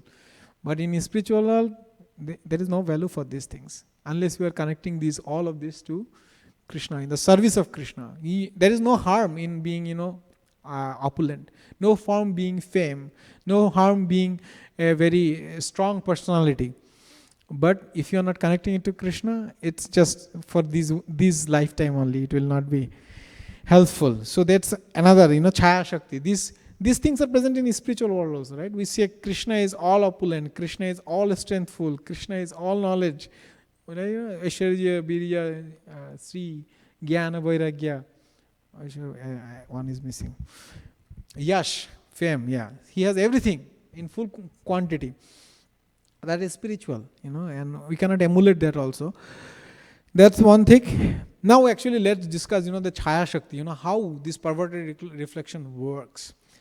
So, Mataji, let's go to 15.1 and 15.3.4. We read these verses. Bhagavad Gita. So, this knot. You have any question, Prabhu? So, this knot of this material want attachment, this like we have, time, from time immemorial we took birth. In the purport also Srila Prabhupada was mentioning that Nate Vahang Jatu Nasya 212 verse, that we are time immemorially, we have the existence from time immemorial, means like from Anadi time. So we develop the attachment with different matters, different kinds of material things over the time, and that created this this a big banyan tree, and it has like many roots, which actually now intertwined, and it went so far down that we don't know actually where is its actually root, and how I can actually cut that root. Root means like the attachment for these material things. So first verse says, this is very important verse, or like this chapter, whole chapter is important. 15.1, Mataji, first go 15.1, then we will say like, that, yeah. Because this, we'll just read translation, yeah. We'll just read translation, Mataji. Go to translation, please. So the Supreme Personality of Godhead said, it is said that there is an imperishable banyan tree that has its roots upward and its branches down, and whose lips are the Vedic hymns. One who knows this tree is the knower of the Vedas. So usually if you see the reflection of a tree, what is there? Like, the roots will be near to you, and the downwards it will be, the top portion, right? So Krishna is telling that this is the material world. The Vedic hymns are everything, kind of a perverted reflection of the original knowledge or original source. Now go to 3-4, Mataji. So now Krishna is telling, next 3-4 verses. Yeah, you can actually read this one also. Yeah, you can read this one also. We'll read just translation. Yeah, you can read translation, Mataji. Yeah. The real form of this tree cannot be perceived in this world. No one can. Someone's like, we can see only the reflection. The real form is the spiritual world. No one can understand where it ends, where it begins, or where its foundation is. But with determination, one must cut down this strongly rooted tree with the weapon of detachment. Yeah. So if you are like detached from this material world, like really detached means you can understand, the relation between this material world and the spiritual world and Krishna with you, then you can feel actually real detachment, that you can feel like, okay, what I should actually accept and what I should reject. Thereafter, one must seek that place from which, having gone, one never returns, and there surrender to the Supreme Personality of Godhead, from whom everything began and from whom everything has extended since time immemorial. So, yeah, I think I'm going so fast. Yeah, let's take a breath. So, in this regard, so we already have discussed about the perverted reflection. There are two instances we can actually discuss from the Shastra. One instance, which Lord Chaitanya described in Madhya Lila when he was traversing in South India. So there was a Brahman who Lord Chaitanya came across in a place, I think near Madurai. It's called Southern Mathura that time. It's right now is known as Madurai. So Madurai is known for Meenakshi temple, right? Lord Rudra is the presiding deity there. So Madurai, Meenakshi, Kanchi, Kamakshi, and Kashi Vishalakshi. These are the three very famous and old Mother Durga's temples. Anyways, so he was residing there, but he was a very pure Ram Bhakta. Very, very high class Ram Bhakta. So when he saw Lord Chaitanya, he was very attracted. And he asked him to take lunch at his house. So sannyasis are supposed to take lunch only in Brahmana's house. So Lord Chaitanya, okay, I will take, because he could understand this is a very high class devotee. So when he reached, after taking bath in his midday, when he reached there, the Brahmana did not cook anything. He was in ecstasy. He told Lord Chaitanya, hey, what's happening? You invited me to come, but you have not cooked anything. Hey, what you are telling, Maharaj? I am living in forest. Things are not available here. I asked Lakshmana to bring all the ingredients, then Sita will cook. Lord Chaitanya was amazed to see his ecstasy. He was residing in Lord Ram's pastimes completely, in the pastimes of Lord Ram, where he was residing in the forest in Chitrakoot, and Lakshmana used to actually do the daily, accumulation of vegetables and roots and leaves, and Mother Sita used to cook. So he was absorbed completely in that mood. Then Lord Chaitanya, after some time he came into his consciousness, and he very hastily he cooked. And Lord Chaitanya took prasadam at 3 p.m., around 3 p.m. In Purport Srila Prabhupada mentioning that 3 p.m. he took prasadam. Anyways, then what happened? He was very morose. While serving, usually what happens when you invite someone, you become blissful, especially when a very exalted personality, and Lord Chaitanya is the Supreme Personality of Godhead himself. So he should be very, blissful, but he was not. He was very morose. And Lord Chaitanya asked, hey, what happened to you? You are not even taking prasadam after I am done, because usually grihasthas are supposed to take after the sannyasi. But, and you are feeling very, dejected. What happened to you? Then he told I cannot live in this body. It feels like, I want to jump to fire. I want to give up my life. Because it's so painful for me to see that Mother Sita is being touched by Ravana, a demon. How can that happen? Then Lord Chaitanya was telling, hey, don't worry. That did not happen ever. Mother Sita was never touched by Ravana. The thing which was touched by Ravana, that is a Maya Sita. That is a reflection of Mother Sita. Okay, so these are this tattva and the practical representation of tattva. That reflection can be also very potent, or reflection cannot be so easily understood also. It can be perceived as the real. Anyways, so then he was telling that, when even Ravana did not have the quality to see Mother Sita, because aprakrito bostur nahi pakrito gochar. The person who has a materialistic view, he cannot see any transcendental thing. Like, it's very difficult to understand that Krishna is present here. we will see only, oh, Krishna is a form, it's a statue, yeah. But those who has like real, Premanjana Churita Bhakti Vilochana, those whose eyes are anointed with the love, they can see Krishna here. They can see Krishna dancing. Even Krishna can even smile to them, or I don't know what he will do based on their mood, but they can see actually, because somebody who is in a very elevated stage of mind, he can connect with Krishna immediately at any circumstance. And when he's present in his form as Madan Mohan, he will definitely. But for us, it's difficult, right? Anyways, so it was not perceived by him. He was thinking, oh, I see Sita. Ravana could not perceive it. So what happened when Ravana approached, because it was necessary for the pastime that Ravana would abduct Mother Sita, and she would stay there for 1 year in his forest, Ashoka forest. So she actually called upon Agni Dev.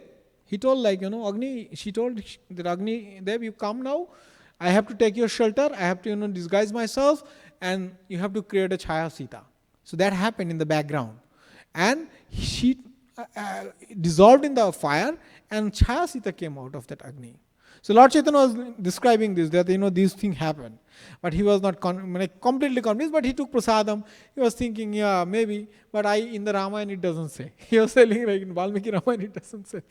So Mahaprabhu wanted to give him a reference, because this is also another teaching of Mahaprabhu, that even though Supreme Personality of Godhead is saying it, but still we have to get the what is that, substantiation from Sadhu and Shastra. He is the ultimate guru, right? Absolute guru is the Supreme Personality of Godhead. But sometimes, still, to make a point, there can be, that's important always to associate with devotees. Because we cannot understand his instruction directly sometimes, most of the times. Otherwise, you will be devotee by reading Bhagavad Gita. Very difficult, right?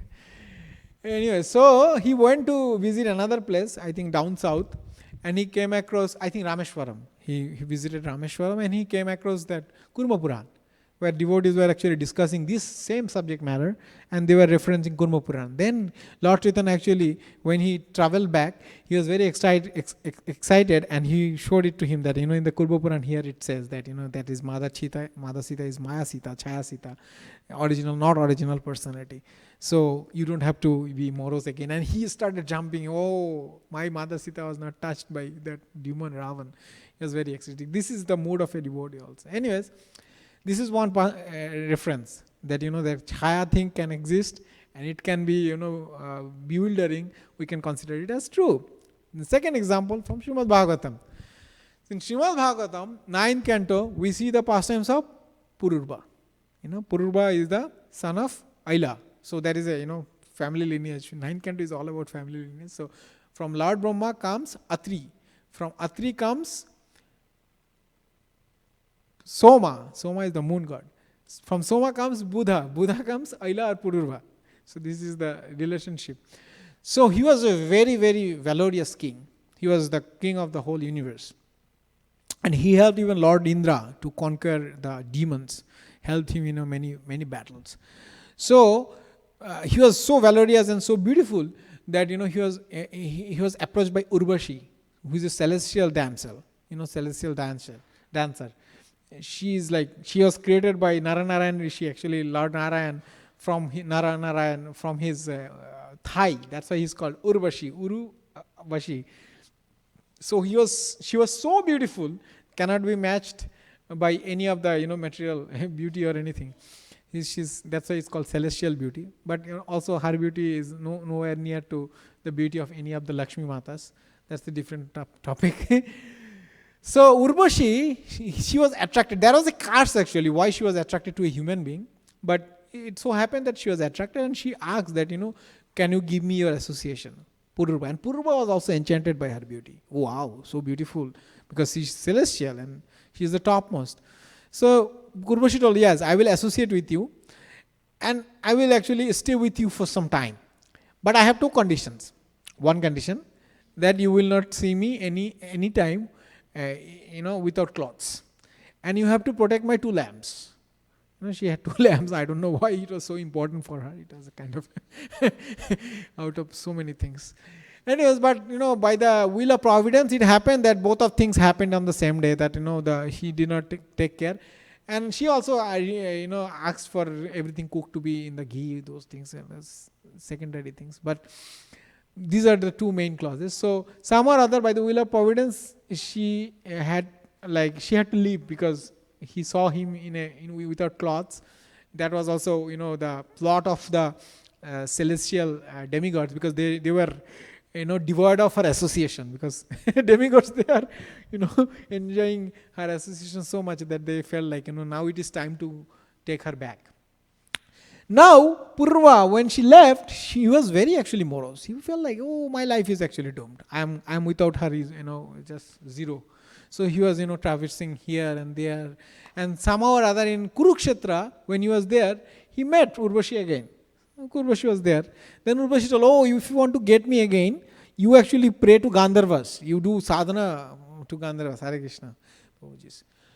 So he started, praying or doing sadhana or bhajana for the Gandharvas, and Gandharvas were very pleased. Then they told, okay, we'll fulfill your desire. We'll give you a person, Urvashi. But actually it is not Urvashi, it's a reflection of Urvashi. They did not mention it. They gave actually Agnisthali, a person called name Agnisthali to him. He was first, he thought like, oh, this is Urvashi, I got Urvashi.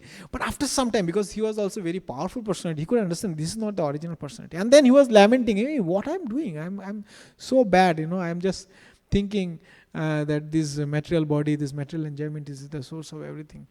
Yeah, this is very helpful. Then somehow or other he understood that. So that chaya was so potent that initially he couldn't understand. So this is another example that chaya can be very bewildering for all of us. So these are the two examples I have given about thing. Now let's discuss about something, what Mayadevi does to devotees and what Mayadevi does to non-devotees, right? Devotee means like those who are devoted to Krishna, the Supreme Personality of Godhead. Non-devotees are one not. So there is a verse given by Bhaktivinoda Thakur. I could not memorize it, sorry, but I can read it to you. So it says, Kulo Devi Jogomaya more kripa kori abaron shamboribe tumi vishwatori শুনেছি আগমতে মহিমা তোমারো শ্রীকৃষ্ণ বিমুখে ধরি করাও সংসার শ্রীকৃষ্ণ সম্মুখ যার ভাগ্যক্রমে হয় তারে মুক্তি দিয়া করো অশোক অভয়. In the purport also Bhaktivedanta Saraswati Thakur is telling the same thing. So he is telling, Bhaktivinoda Thakur is praying, কুলদেবী Yogamaya মোরে কৃপা করি আবরণ সম্বরিবে তুমি বিশ্বতরি. So this material is world is kind of a covering, because it doesn't actually make us connect, because if you go to a spiritual world, any of the world, you can connect to Krishna directly. There is no covering. There is no the big cave or like induction of these three guna, three material energies, rajas, tamas and sattva, the mood of goodness, mood of passion, or mood of ignorance. There is no big cave of that. There is no induction of that. It's actually direct. You can directly approach Krishna because you are situated in Vasudeva Tattva or Suddha Sattva. But in this world it is covered. So now Bhaktivinoda Thakur is praying, Kulo Devi means like everybody, most of the clan or most of the family in India, like especially the Brahmin families, they have one home deity or family deity, and most of the cases, in most of the cases, the family deity is Mata Durga or her expansion, or or even I know Balimardhan Prabhu's altar, if you see, there is a deity picture. I asked Prabhu, then he told like this is now Kulo Devi of our family. So usually is a manifestation of Mother Durga, because Mother Durga actually can fulfill any of your material desires, anything you want. That's why when we go to Durga Puja and we do the Durga Puja in Smarta, there are two methods of worshipping Mother Durga that will also come. So in this verse also it is explained. Anyways, I'll tell you after this, explaining this verse. So Avaran Shambharibe Tumi Vishwari. So by delivering for me this material world, you will actually take away the covering. She can do it if she is merciful to you. And there are instances also where Mother Durga actually helping people who are seriously approaching him in the mode of devotion to Krishna. Like Mother Parvati, she made sure that we get prasadam. Today we are eating prasadam. It's because Mother Parvati prayed to Lord Narayan. If you know that pastime, that's a different pastimes. Anyways, শুনেছি আগম্যতে মহিমা তোমার শ্রীকৃষ্ণ বিমুখে ধরি করাও সংসার. Agamma is a anthology of verses which actually describes, we also call this Agamani Sangeet or verses which describes the glories of Mother Durga. Different types of glories, mostly related to material world. So he's telling that glory is mostly describe that the people who are averse to Krishna, you make them enjoy this material world, Sangsar. You do them make them enjoy this material world. Shrikrishna সাম্মুখ্য যার ভাগ্যক্রমে হয় তারে মুক্তি দিয়া করো অশোক অভয়. The person who is very fortunate and can get association of devotees and learn about Krishna, you deliver him and give him ashoka and abhay. There is no lamentation and no fear. You make sure that he doesn't lament or he is not fearful of this material world. He goes back to Godhead by she facilitates that. So when we actually go for Durga Puja, what we do, we pray that Jasho dehing dhanang dehing bhagyam dehi dehi me. We asking they give these things. We don't say just give things which are actually helpful for our devotion to Krishna. We don't say that. So one person, last year when I was going for the Anjali, I go every year by the way, even I chant those mantras. The person who was doing puja, he is a Vaishnava. I know him because their home deity is Govinda. They have a very old Govinda deities and he worships Narayan Shila every single day. So in the beginning of the puja, he was telling there are two methods of Durga puja. One is according to Smartas, one is Vaishnava. So Vaishnavas also worship Durga. Can anyone give example that Vaishnavas worshipping Durga? Katayani Devi, yes Mataji. Why Radharani is worshipping Durga? Why? And but their mode is different. They want to worship Durga to get association of Krishna. Anything is allowed. If you can worship also Lord Shiva. If you want to, even we worship Lord Ganesha so that he removes all the obstacles for our service to Krishna. It's not anything offensive. It's offensive if we just think like, oh, I'll get something out of him. That's offensive, and he gives, but it will anyways. So he was telling that there is a Vaishnava Mata as Mata. Then he is telling, but I think you are all looking for smarta mat, smarta way of worshipping. So I will do that because nobody is looking for Vaishnava Mat. Vaishnava Mat means like we want bhakti because she is Bhakti Devi also, representation of internal energy also. But we don't want to approach that special energy. We want to approach the reflection of that energy, which is Mahamaya Devi. So then he was chanting those mantras, which are kind of direct, supplication that give me. I have given you $1. That is our mood. Anyway, so the devotees also can worship. That is no bad. In fact, we should be aware that what Maya Devi can do, and we should pray that may we never come under your clutches. May we never actually get bewildered by the influence of your three modes of energy, because she is the controller of three modes of energy. I think I wanted to say all these things.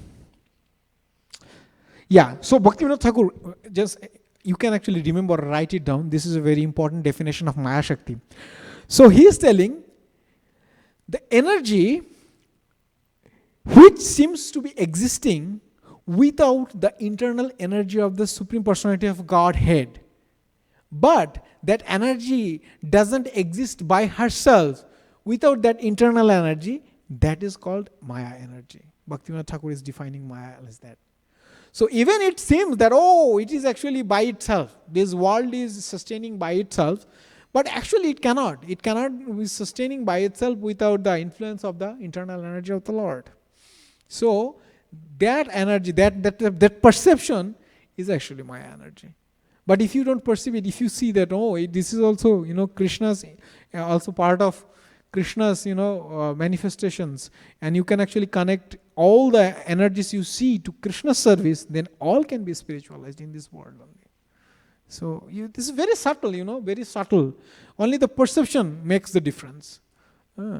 You eat a fruit, but you offer it before eating, then it becomes spiritualized, right? Same fruit.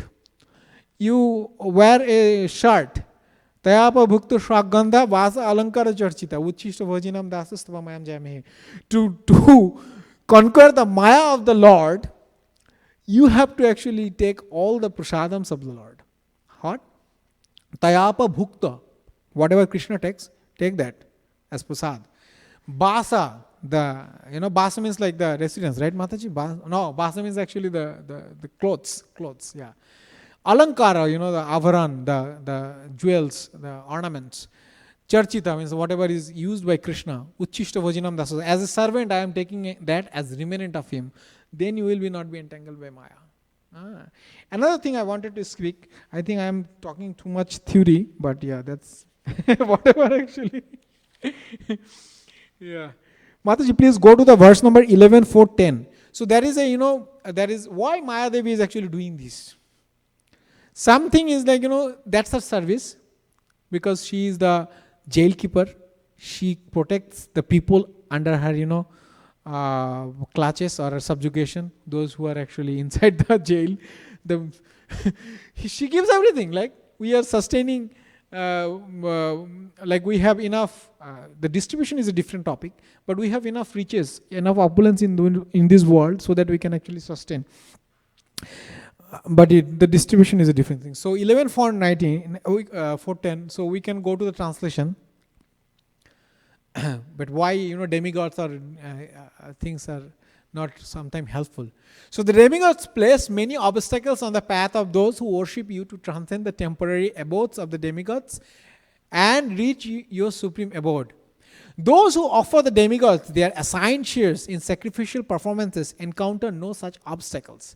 But because you are the direct protector of your devotee, he is able to step over the head of whatever obstacle the demigods place before him. So that it's saying like, because if you are under the clutches of Maya, what you will do? You will do all the kind of fruitive activities. Means like supposed to be doing. The Vedic activities means like you will do oblations, you will do puja, right? Lord Krishna told, don't do Indra Puja. It's not necessary because Indra is not doing anything. Govardhan is giving everything to us. So do Govardhan Puja instead of Indra Puja. Indra was offended. Indra knows that, he is the supreme personality of God. Before his appearance, what did the demigods do? They went to, Shir Shagar and they were praying, oh, Shahasra Shisha Purusha Shahasraksha Shahasra Pata, giving like nice hymns. Forgot.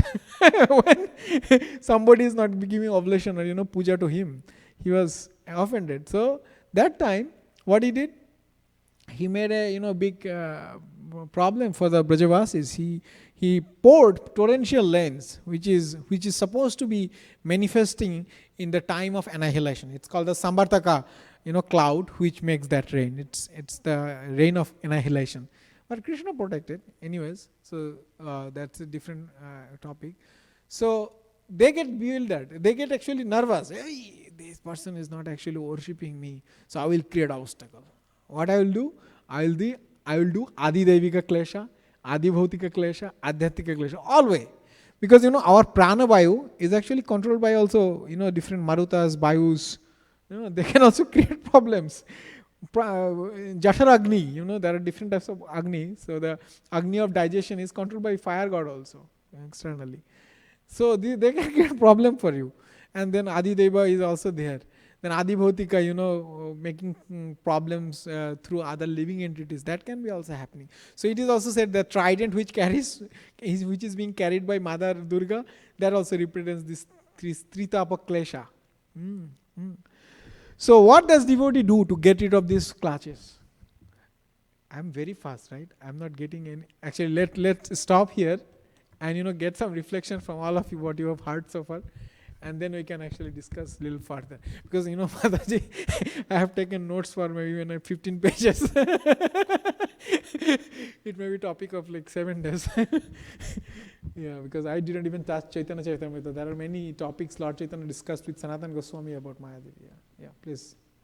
Or I was just yeah. thinking when you were talking about Indra, that Indra also uses a lot of Chaya Shakti. Kind of, yeah, because he's not directly connected to Krishna. He gets into Maya sometimes. Yeah, even Lord Brahma also, because sometimes he gets bewildered. Yeah, but also that sometimes propitiates the pastime. Sometimes because only one pastime where all the rasas manifested is the pastimes of Govardhan. Everyone actually, all rasas like Madhurya rasa, Vatsalya rasa, Sakya rasa, all manifesting in the same place. So even though apparently it seems like, oh, it was very, very adverse situation for the Brajavasis, but actually, in actuality, it actually helped them to, bond with Krishna more and more. 7 days and night, he was just watching the Supreme Personality of Godhead in front of you, even though they are always remembering and seeing the glories, but his manifestation in front of you, yeah. Just think about it, yeah.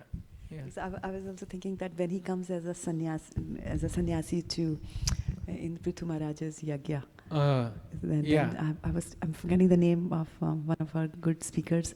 He's a Rana Swami disciple, and he was saying that he came in the guise of a sannyasi. He's actually the founder acharya of Chadya Vesha, cheating religion, right, Yes, Mataji? yeah. She's the founder of cheating religion. I think, so that is also Chaya potency. yeah, That Gaurang is also Prabhu is Chaya- Australian, I think. Good. Yeah, Yes. Yes, cheating. He's the origin of all cheating preacher. Anyways, yeah. Anything else you want to share? Anything you experienced about Maya Devi, and you feel like, okay, what is that, or how we can overcome that? Or actually, we are always experiencing that, but it's not like a solution kind of thing. Just whatever your experience, you can share. Yeah, yes, Sam. Then we will go to the next part. So I like the point that Maya Devi cannot directly associate with Krishna. Yeah. So she is always behind Krishna. One is either in association of Krishna, or if he is not, then he is always in association with Maya. Yes, exactly. The thing is that the living entity's nature is to serve someone. So either you serve Krishna or you serve Maya Devi. If you don't serve Krishna, if you're serving Maya Devi, you cannot say, oh, I don't want to serve, I will just be inactive. That Bhagavad Gita verse, what is that verse? Jatu tishtati karmagit karjati avasihi sarva pakritir jargunain. I forgot, 3.4 or something. Anyways, so it says like you cannot be, just inert. Somebody says like, oh, I want to just, meditate on Shuno. Zero. I don't want to think anything. I don't want to do anything. That's not possible. That was not possible even Satya Yoga. They used to meditate on the Supreme Personality of Godhead. So, if somebody is doing some service or some activities through his mind, through his body, whatever, either he is serving Krishna or he is serving Maya Devi. It cannot be like, okay, I don't serve anyone. He doesn't know that he is serving Maya Devi. Usually we serve Krishna, we know that, we are trying to serve Krishna. But Maya Devi, unconsciously we do it. Yeah. Anyways, yeah. Thank you, Prabhu. Thanks for your point. Anything else anyone wants to share? Otherwise, we'll go to the next point. So, yes, Mataji. We actually want to hear what are in those 15. Yeah, there are many points. I actually, yeah. Okay. Now, if you actually take shelter of Krishna, how actually Maya Devi can help you? In fact, Maya Devi can also serve you to help in Krishna's service. There are examples. So, when Haridas Thakur, when he was doing his bhajan, he was very young at that time. He was doing, I think, in Benapol. It's on the border of Bangladesh and India. It's one of the very famous land border. If somebody actually travels to Bangladesh by land, mostly he will go through that border. Yeah, that's in the southern part of Bangladesh. Anyway, so, and it's very close to Mayapur also. We just cross the border and it takes like 3 hours by taxi or car. So, that place he was worshipping, and there is ISKCON temple there, the same place where Haridas Thakur had this pastime. So, Maya Devi actually wanted to see like, how robust or how strong a person Haridas is. How he can actually resist the urges, because it is said that, those who have taken shelter of Krishna, they can actually overcome all the urges of the senses. or other way around also. Those who can overcome, they can easily take shelter of Krishna. Both are true. So she approached him at night, and she was telling that you are a young person, you are very youthful. I don't find a very beautiful, handsome young person like you anywhere nearby. So, I want your association. Please give me your association. Then Haridas Thakur was telling that I have a vow, I am a man of honor. I have a vow. I have to chant 300,000 names of Lord every single day. I am not still finished with my round. So let me chant this round, my rounds. So Mayadevi was actually listening, when he was chanting. Then, the night was over. Then she left. And then, Haridas Thakur, he did his daily chores and again started chanting. And again, when the night came next day, Mahadevi again approached. Because usually the sensual activities of that nature is performed at night, in the mode of ignorance that influences. So she again approached and she again, put her supplication before Prabhu, Haridas Thakur. Haridas Thakur again said same thing, that I have not done my chanting, so let me finish, then I will do whatever you need. Two nights he could not finish his round, and the night was over. Means like he finished the round by the time the night was over, and Mayadevi had to leave. Next day she again came. So now the third day she was actually very ecstatic by hearing, because Haridas Thakur was a pure devotee. So his chanting of name was with pure mood of surrender, Shuddhanam. So that touched her heart. So before that, Mayadevi was actually initiated in Ram Nam. Ram was his what is that? Ishtadev. Means like his Lord of the heart, her Lord of the heart. But that time she put her request that please you initiate me with Krishna Ram. You give me Krishna Ram. So then Haridas Thakur, he gave. So some of these pastimes are not much revealed, but acharyas they tell like she got Krishna Ram from Haridas Thakur. So sometimes even Maya approaches you and defeat you with her whole prowess. But if you want to if you are under the shelter of Krishna and his devotees, because sometimes you may not be strong enough, but if you are under the shelter of the devotees, they will make sure you don't fall under clutches of Maya. They will make sure, because they especially the devotees who are actually higher in consciousness than you, because they can see what is your situation. So that is one pastimes of Srila Siddhanta Saraswati Thakur. So one day he was in Chaitanya Math. Siddhanta Saraswati Thakur is the spiritual master of His Divine Grace Bhaktivedanta Swami Prabhupada, and he is the founder of this institutional Korea teaching. He actually institutionalized it, and Srila Prabhupada expanded it, especially in Western countries, now all over the world, even in India and Asian countries as well. Yeah. So Siddhanta Saraswati Thakur was doing his bhajan or writing or reading whatever in Chaitanya Math in his room. Suddenly he was rushing towards the pujari room. Girigandharvika Giridhari. Those who have visited Mayapur Dham, you saw Girigandharvika Giridhari. And he saw that just beside the pujari there are some scrap papers. It seemed like there are letters, and he immediately snatched them and started reading few lines, and then he actually kind of put them outside, and he shouted towards the pujari, you just leave this place. You are not eligible to do the puja. He was not told by anyone. He did not he was not present while the pujari was there doing the service. But in his heart it manifested that person is actually doing offense to the deities. So if you are doing any offense, because those letters are actually love letters from a from a lady, and that person is a brahmachari, pujari. She is not supposed to associate with any woman. So if he actually does offense in front of the Lord in that intimate situation, Girigandharvika Giridhari is the Ishtadeva of Bhaktivedanta Saraswati Thakur, it will be a big offense for him. He will fall down for eternity. He will not actually cover. So Bhaktivedanta Saraswati Thakur, being merciful to him, he came down and he kind of delivered him from this situation. Otherwise he could have fallen down actually more and more. He could understand that my disciple, he is actually being offensive to the Lord, and he is actually falling down. And it manifested in his heart. That's another thing.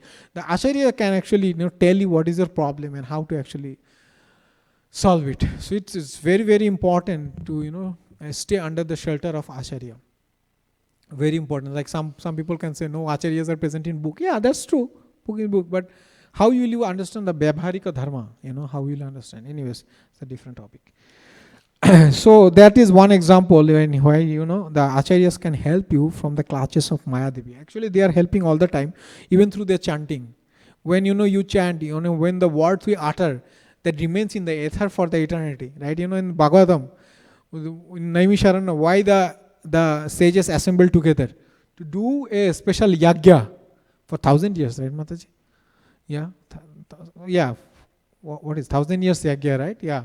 They wanted to do a yagya which can protect people from the influence of Kali Yuga.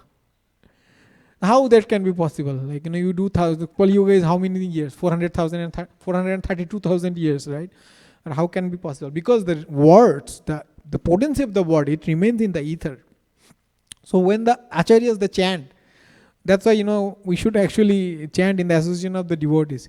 Even if we don't understand their glories, maybe we don't understand how high his consciousness is. But if you are chanting in the association of the devotees, some of the sound may enter in your heart, and that sound may be pure. Maybe in that particular time, his mood of chanting is very pure. It can purify your heart. It can actually enter in your heart. You don't know, and it remains in the ether.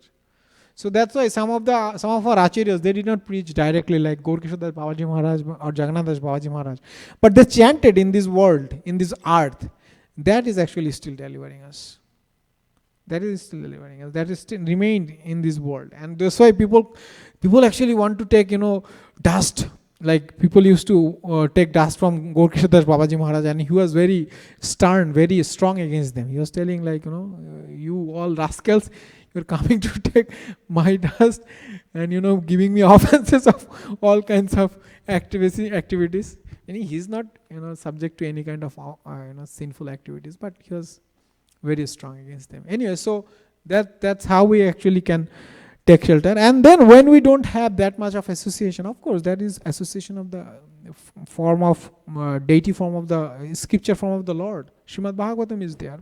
Chaitanya Charitamrita is there. Bhagavatam is there. In one of the purport we are reading, I think in 4th canto, where it is Srila Prabhupada is mentioning that he was referring to his Guru Maharaj, Bhaktisiddhanta Saraswati Thakur, that Bhaktisiddhanta Saraswati Thakur told that you have to slap the mind 100 times a day and 100 times a night. You have to slap it, because mind, that is the always trying to think of enjoyment or trying to find a way to get some satisfaction, so called perverted reflection. So that is he was telling like that's why you have to slap it. Then Mokarabin Prabhu, I think in the class, he knows, but he still asked me that question that how you can slap mind 100 times a day. I told him just read what you are doing, just do what you are doing, because he reads very strongly, and he hears the glories of the Lord. So when you hear lecture, when you are actually reading scriptures, you are actually slapping your mind, because then mind will be pacified. No, mind, do this. This is good. This is good. This is the best thing. If you don't do that, if that association is not there, then mind can decide, you go there, you go to that festival, that game, sports game, that cinema hall. No, it's not bad, but yeah, while if you are like directed by mind all the time, it will be like really, really difficult to progress in your life. Yeah. So it is said like this type of that induction is kind of a perverted reflection also. Bhayam ditya aviniveshata syat ishadupatesya viparjaya sriti tanmaya budhang avajetang bhakteika eshang gurudevat atmanaha. In Srimad Bhagavatam 11th canto, I think it was spoken by Kavi Yogendra, one of them. Anyways, yeah, Kavi Yogendra to Maharaj Nimi, that when our mind, because of this fearful nature, because our mind is actually always fearful also, it is thinking, I won't be able to eat today. I have to find, as long, Say for an example, you are in a place, desperate place. Like I can share my experience. When I recently I visited a place for for amusement. So in the back of my mind, I was thinking, what I will eat in the lunch. I have to cook now in the morning. That should be the first priority. Then I will think of where to go and how to go, because that thing mind is telling no, you have to eat. That is your first priority satisfaction. So the mind is always fearful in nature. Yeah? But this fearful is actually it's kind of a perverted reflection also. When you take, the shelter of Guru, Sadhu and Shastra, Bhaktika Yesang Guru Devatatma, you actually worship the Supreme Personality of Godhead. Oh, so let me actually explain that verse. Isha Dupodesya Viparjaya Sriti. So our mind, or our remembrance actually gets spoiled completely when we disconnect our mind from the Lord. That big cave, that perverted reflection, it tries to actually distract us from the Supreme Lord. Vayam aviniveshita, and that rises from the Vayam ditya aviniveshita. Means like it's not pratham. Pratham is our thing should be attached to Krishna, but we want to actually detach it from Krishna, and we want to repose our mind to the sensual activities. Then we become forgetful of the Supreme Personality of Godhead. Then Tanmaya Atmaja Budhang Havajeta. This happens because we consider ourselves, or we become entangled with the illusory energy of the Lord, Maya. There also comes Maya. Bhaktika. So if you worship Bhaktika action Gurudeva Atmata, if you worship the Supreme Lord and Guru with full-hearted, like wholeheartedly, then you will get rid of that influence. It is very important verse. I think Vaisheshika Maharaj also quotes many times. So if you can understand this verse, Prabhuji, there will be a special prasadam. He has been here since 7:30. So there will be some food also after. Yeah. So please stay. Yeah. Okay. Yeah, fruits. Yeah, you can actually get some fruits. Alex Prabhu. Yeah. Thank you for attending the class since beginning. So we have a special program tomorrow also from 4 p.m. It will continue till 5:30, and then 5:30 is the kirtan. Then 6 p.m. is prasadam, food, sanctified food. So please try to come for that program also. That will be much fun. This is like thank you, Hare Krishna. He is visiting for the first time our temple, and he just got introduced to Krishna consciousness 2 days back. In college preaching, I think somebody very powerful devotee preached to him, and that's why. Traveling Sangeetam. Wow, they are really powerful then. Yeah. Anyway, so that's how you can actually, if you take shelter of Guru, Sadhu and Shastra, you can actually defeat Mayadevi. And then Mayadevi will help you. So it is said, one Acharya was telling in his class, that if you approach any of the demigods with a heart or with an intent that you please help me to connect with Krishna or to understand Krishna consciousness, they will send someone to help you. You have to pray, right? If you don't pray, it cannot be manifested. Like Narottam Das Thakur, he cried and he asked for blessings from Lord Chaitanya to get a guru. And then Lord Chaitanya appeared in his dream, and he told go to Vrindavan and meet Loknath Goswami, he will be your spiritual master. And Loknath Goswami at that point of time, or at any point of time, he didn't have any disciple other than Narottam Das Thakur. He's the only disciple, like Bhaktivedanta Saraswati Thakur is the only disciple of Gaur Kishadas Babaji Maharaj. Anyways, so only disciple can make also a difference, right? You don't like thousands of disciples if that is a quality. But we also should think what is our situation. Whether we are aiding our spiritual master's service, or we are kind of making an obstacle to his service to his Guru and Krishna. Anyways, anything, I think I can discuss some other aspects of Mayadevi also, but I think I've covered most of the things I wanted to discuss today. Anything you want to share, or you felt something about the influence of Mayadevi? I think that covers what is.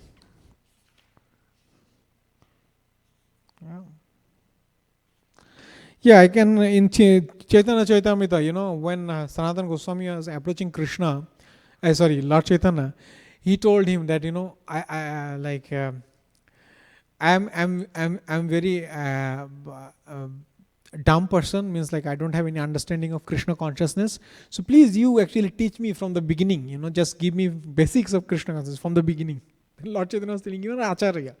You know everything, but to teach the world, you want to learn it. And he explained him everything from the very beginning, means like, how the material world is entangling the living entities. So he's saying like, Krishna Bohirmukh Jeev Krishna, what is that verse? A very famous verse.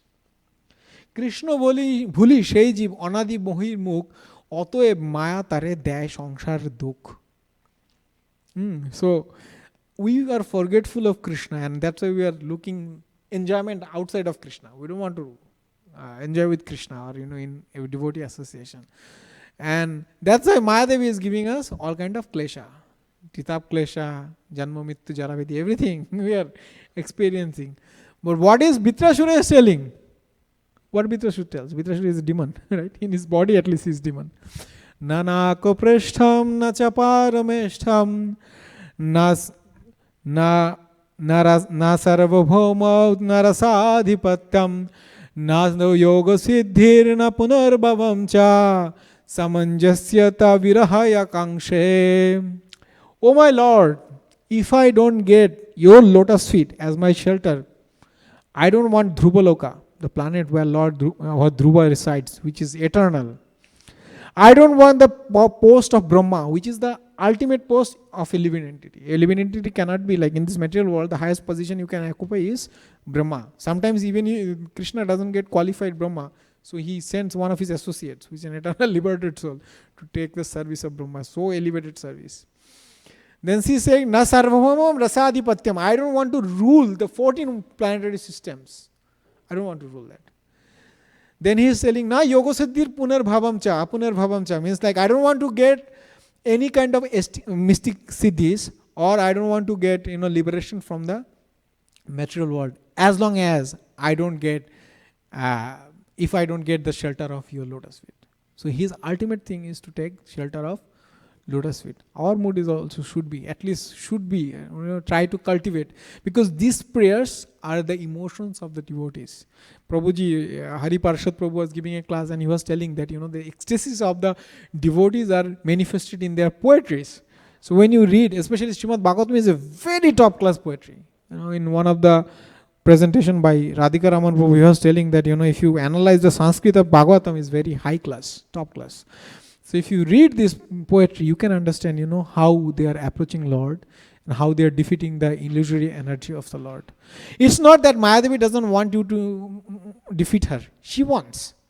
But if it is so easy to defeat her, then where is her power? You cannot defeat. So she is a servant of Krishna. So we have to be very, strong, fortified with spiritual energy or, association of the devotees, so that we can actually fight with the external energy of the Lord. Yeah. Anything, Mataji?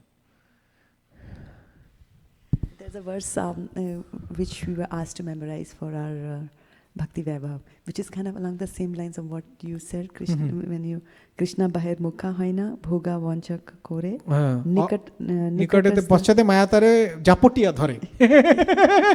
That is actually Prema Vivarta verse by Jagadananda Pandit. So he is telling the same thing. Krishna bimukh hoya jeev bhog vancha kare. Krishna, people want to enjoy without the... Sorry Mataji, I have actually taken words from your mouth, Mataji, you explain. So Krishna bimukh hoya jeev bhog vancha kare. People want to enjoy without Krishna. Other portion the Maya Japati. So Maya Devi, he clutches or embraces him very strongly, so that he doesn't get rid of it very easily. Yeah, because it's so difficult. Yeah. I actually also like the word there which describes Maya and says nikatastha.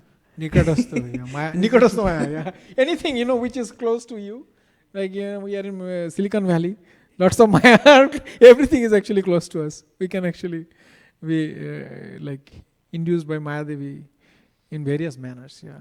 So yeah, and yes, Pooji. No, it's okay. Yeah, please go on. Prabhu, so, my question is regarding the klesha. Mm-hmm. We are trying to practice Krishna consciousness, and we hoping that we will achieve peace and happiness. But in this material world, there is always klesha. Sometimes klesha comes at work, sometimes klesha comes within your own family, and sometimes klesha comes within your own relatives. And when this comes, mind gets very disturbed. Especially recently I had gone through some klesha with relatives. So how do you deal with such delicate situations? Do you try to counter them, or do you just take it as Krishna says in Bhagavatam, that one has to tolerate the sufferings in this material world, so that just like a son inherits the father's property, the devotee will automatically inherit the kingdom of God, kingdom of Krishna. So I'm a little bit confused about the situation. So the answer is already there in your comment. Yeah, so it's difficult. Of course it's difficult, because Devihi yeshe gunamayi mama maya duratvaya maiva eva prapadyante mayameva tarantite. My material energy is very difficult to overcome. But those who take shelter of me, they can overcome it very easily. Relatively easily. But that easily term, it's not so lucid or so straightforward.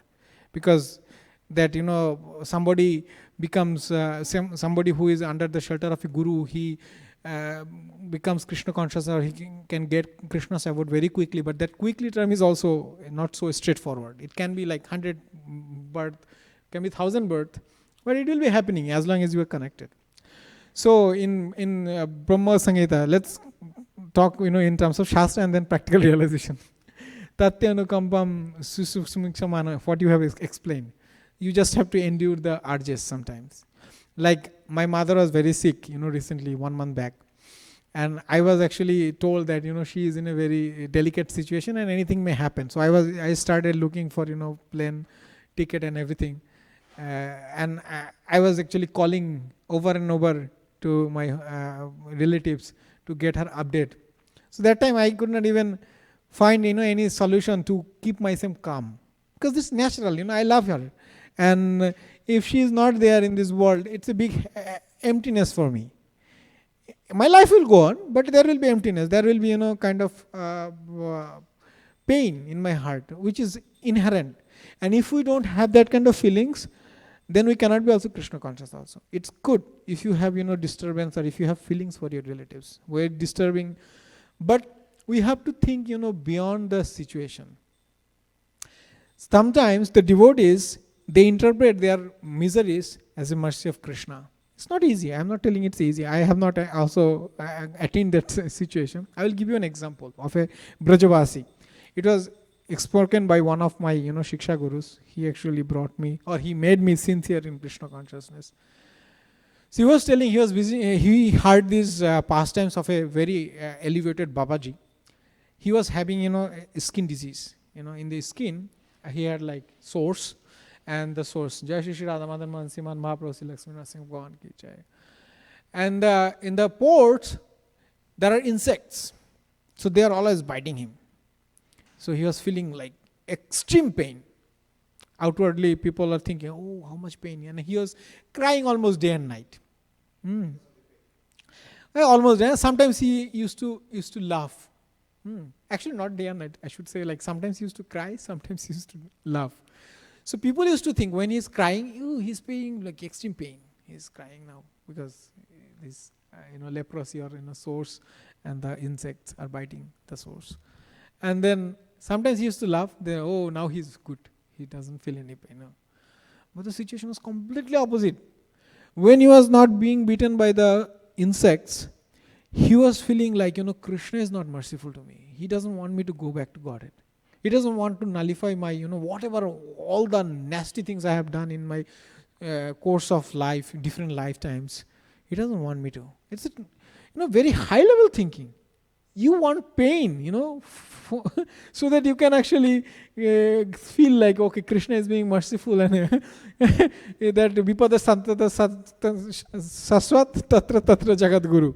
It's not easy, but it's very high level consciousness. But when you think that, that person is enduring that kind of pain and feeling it's Krishna's mercy, you will feel like, oh, what I am doing, it's actually nothing actually. You have to, our perception of the things are relative, always relative. You'll think, honestly, the job I am doing, or the place I am living is one of the best places and the best job I can think of. But when I see, I am not happy because my friend, he has done PhD from this school, top school. He is working in a company which has much bigger market capital. He's getting more benefit. He's in a project which has big revenue. So he's getting big bucks of bonus. That is actually disturbing my mind because I'm relative. I don't think like, the person who is lower than me. I think always higher than me. If you think like, the person, but for the pain, I don't think like, I think my pain is highest. For pain case, I don't think like, that person is suffering more. If you open, any humanitarian service website, you will see, in Africa, people are dying in diarrhea. In India, people are, suffering from different waterborne diseases. You feel like, their life is so miserable. You don't think that. You think like, I'm in Bay Area, that person has bought house in Cupertino. I have to buy in Saratoga. No, it's not you, it's everyone. We are thinking like that. We are always thinking, comparing with the higher person. So that's actually aggravating our pain. That's one thing, That's why, what I used to do when I was in university undergrad. I used to go to hospital because our campus was situated very close to the hospital and there was the emergency. If you go emergency hospital, your mind will be changed for sure. Whatever pain you are in, doesn't matter. I don't know, in US may be different, but you see people are, crying. They are in, very, and the Dhaka Medical College Hospital is the top, most crowded hospital of Bangladesh. So if you go there, people are always coming, and Dhaka is a very densely populated area.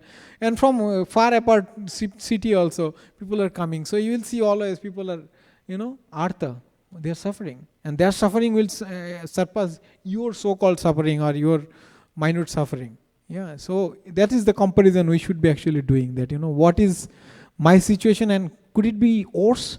So Krishna is being merciful that he has not given me that much suffering. The best thing we are getting, like you are hearing this lecture, that is the best thing you can actually get in your life, to hear about Krishna in the association of the devotees. What else we need? Sufferings will be there. The devotees also, like so-called bodily conditioning is there also, right? Prabhupada had also some bodily sufferings. But if we consider, Prabhupada is also suffering, a top class devotee, then we are actually in Maya. It's not like, the original thing. That thing only we have discussed today, that Adidevika, Adibhautika, Adhyatika, these kleshas will be there, but these are like perverted reflection. So we have to relate those things with respect to our relationship with Krishna. If we have a good relationship with Krishna or a strong relationship with devotees and Krishna, then those things will be, secondary or can be, easily surmountable. But if we have, less relationship with devotees, but we want to get more, entanglement with the association of the Maya energy, then it will be difficult. Sorry, I have given maybe a big answer here. Thank you. Yeah. Anything else? I think we are almost done. Yeah, I think that completes. So I beg forgiveness, if I have tried to speak, in respect to the Acharya's commentary or the Shastra, but still, I have so much conditioning, so I could have spoken something which is not in line of the teachings of the Acharya. So I beg all of your forgiveness. You are Vaishnavas, so you are always forgiving. And ask your blessings so that, I have some realization of whatever I will speaking with respect to Acharyas. It's I think 11:4:10. It is, I think, Durmila is speaking to Maharaj Nimi. Yeah. Mataji, go to the Sanskrit, please go to top.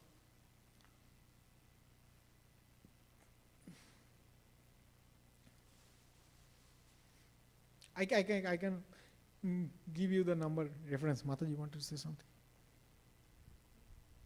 No, I was just saying thank you so much for the wonderful class and also for choosing such a wonderful topic, considering that Durga Puja and Navratri are starting. And a lot of people do that without even thinking, and will do Durga Pujas especially without looking at the divine and the spiritual aspect yes, of Mataji, Durga. So thank you so much. And we can approach Mata Durga, we can approach Mata Durga. That is not the problem. But the mood in which we approach, that is the problem. That makes like the complete difference. If somebody is telling, "Oh, Krishna, give me Mother Durga, give me Krishna as my husband," means like we should not tell, because we are followers of Rupanuga. Our mood is different. But I'm telling you, for an example, that give me Krishna as a friend, she will try to help us. But we are telling, no, give me like nice car, nice house, nice son, which is all ephemeral. Anyways, I want to conclude the prayer with a prayer, I think given by Suta Goswami. I don't know whether you can actually project it. 13:1:10. 12:13:1. Sorry, 12:13:1. It's very nice prayer. You can actually pray with me also. Actually, I saw many acharyas, they chant this verse at the conclusion of the Srimad Bhagavatam. So you can actually chant after me. Yam Brahma Varunendra Rudra Maruta Stuvanti Dibbhastavai. Yam Brahma Varunendra Rudra Maruta Stuvanti Dibbhastavai. Vedai Sangapada Krama Panishade Gayanti Yam Samaga. Vedai Sangapada Krama Panishade Gayanti Yam Samaga. Dhyanavasita Tadgasena Manasha Pasyanti Yam Yogino. Dhyanavastita Tadgatena Manasa Pasyanti Yam Yogina. Yasyantam navidu sura suragana devaya tasmai nama. Yasyanta navidu sura suragana devaya tasmai nama. Let's read the translation because that makes more sense. Suta Goswami said, unto that personality whom Brahma, Varuna, Indra, Rudra and the Maruts praise by chanting transcendental hymns and reciting the Vedas with all their corollaries, Padakramas and Upanishads, to whom the chanters of the Samaveda always sing, whom the preferred yogis see within their minds after fixing themselves in trance and absorbing themselves within him, and whose limit can never be found by any demigod or demon, unto that Supreme Personality of Godhead, I offer my humble obeisances. Bansa kalpataru bhasya kipa sindhu peyeva cha patitanang pavnebhyo vaishnavebhyo namo namaha. Ananta Gari Vaishnava Vrindo ki jai. Srila Prabhupada ki jai.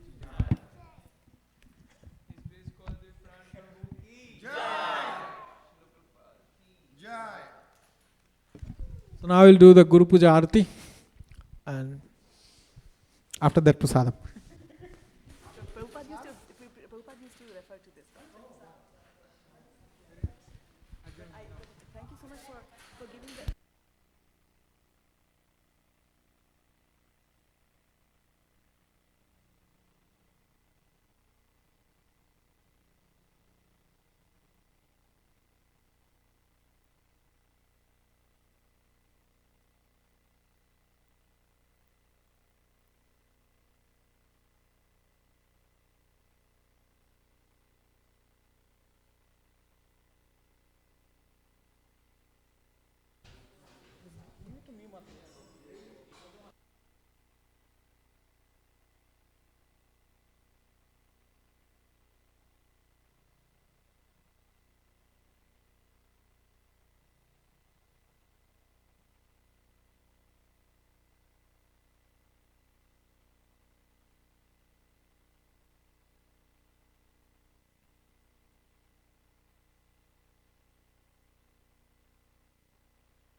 Nama Shreshtham Manum Api Sach. We can all read it together.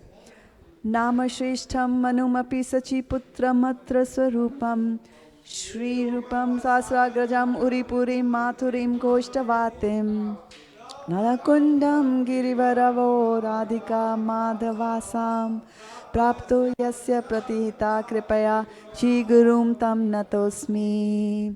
He Guru Jnanada Dina Bandho Swananda Data Karunaika Sindho Vrindavanasina Hitavatara Prasida Radha Pranaya Prachara.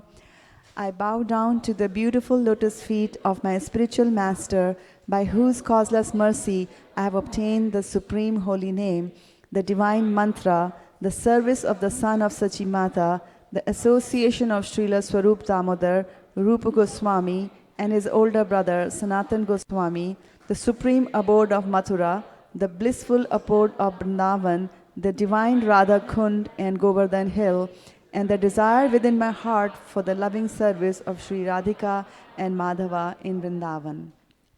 O spiritual master, O giver of divine wisdom, O friend of the fallen, you are the giver of your own bliss, and you are the only ocean of mercy. Although dwelling in Vrindavan, you have descended for the welfare of fallen souls like myself, and you are preaching the divine love of Radha for Krishna. Please be kind upon us. The lotus feet of our spiritual master are the only way by which we can attain pure devotional service. I bow to his lotus feet with great awe and reverence. By his grace, one can cross the ocean of material suffering and obtain the mercy of Krishna. Our only wish is to have our consciousness purified by the words emanating from his lotus mouth. Attachment to his lotus feet is the perfection that fulfills all desires. He opens our darkened eyes and fills our heart with transcendental knowledge. He is our Lord, birth after birth. From him ecstatic prema emanates. By him ignorance is destroyed. The Vedic scriptures sing of his character. Our spiritual master is the ocean of mercy, the friend of the poor, and the Lord and master of the devotees. O Master, be merciful unto us. Give us the shade of your lotus feet. Your fame is spread all over the three worlds. Shri Guru Charana Padma Kevala Bhakati Sadma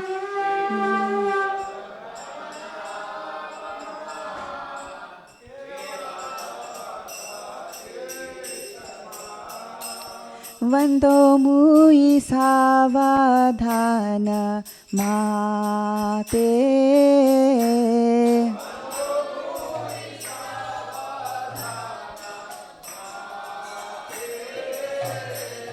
Yahara Prasade Bhai E Bhavatori Ayai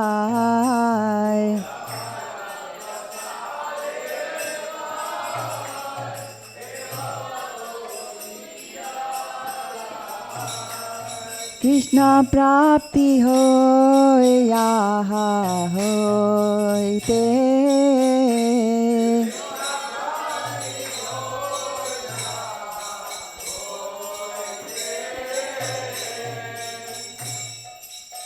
Guru Mukha Padma Vakya Chitete Koriya Kya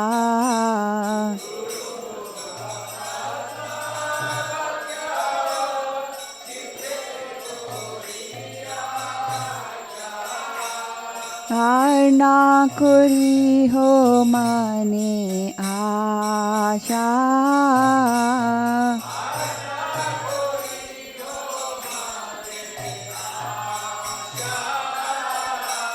Shri Guru Charane Rati Aise Uttama Gati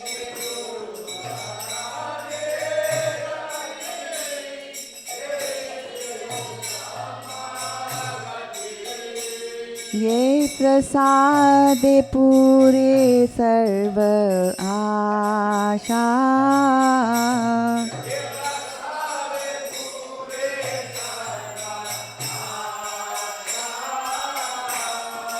चक्षुदान दिलो ये जन्मे जन्मे प्रभु से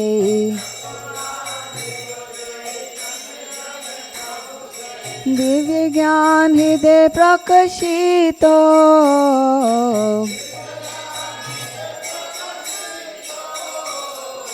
प्रेम भक्ति यहाँ होते अविद्या विनाश जाते वेद गाय यहाँ चरित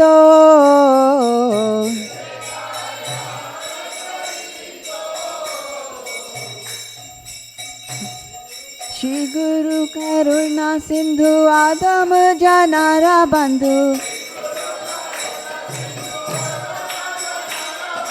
लोकेनाथ लोके राजीवाना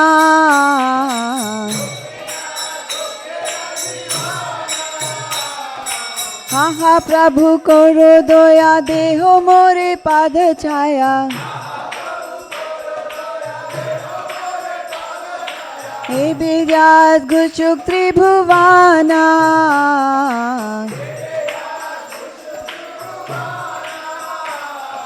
प्रभुपाद लोहिलो शरणा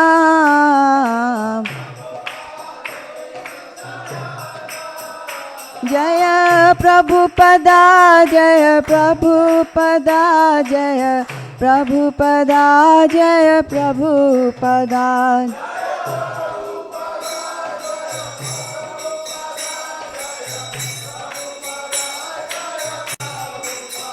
जय जय प्रभुपाद प्रभुपाद प्रभुपाद जय जय प्रभुपाद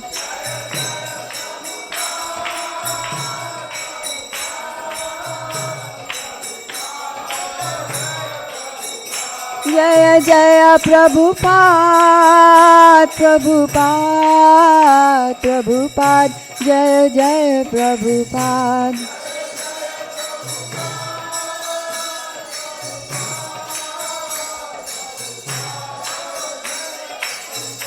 जय जय गुरुदेव गुरुदेव गुरुदेव जय जय गुरुदेव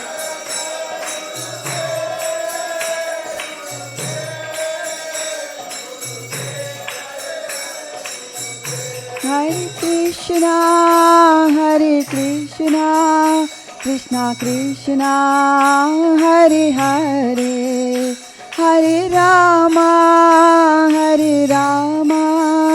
Ram Ram Hare Hare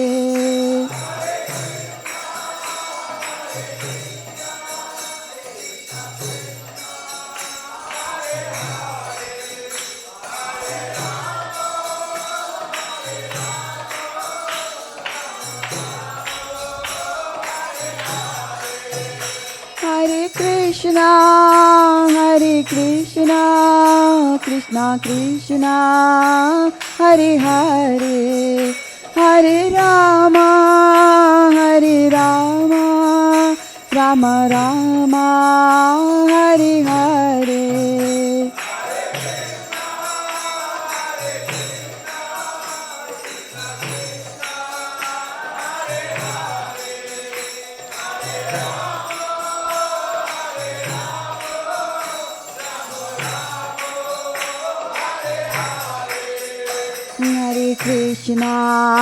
Hare Krishna, Krishna Krishna, Hare Hare, Hare Rama, Rama Rama, Hare Hare.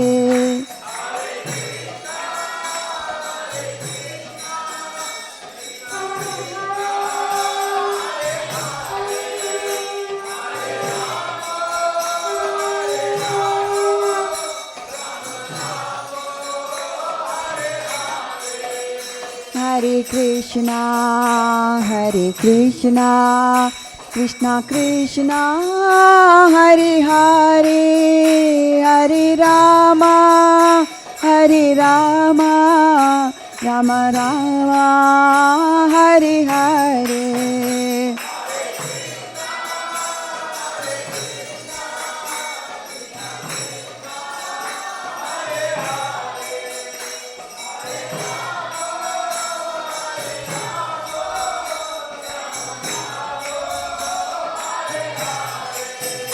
Hare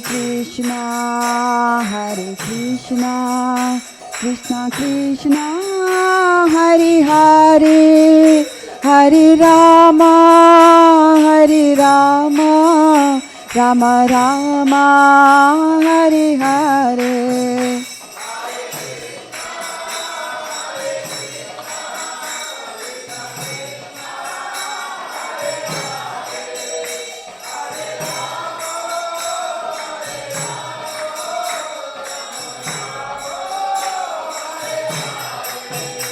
Jaya Mahaprabhu, Jaya Mahaprabhu, Jaya Mahaprabhu, Jaya Mahaprabhu.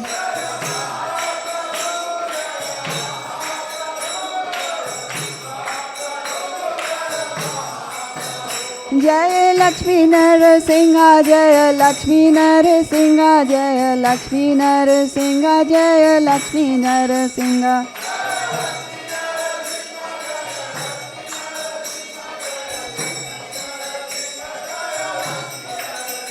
Jai Radha Madan Mohan, Radha Madan Mohan, Radhe.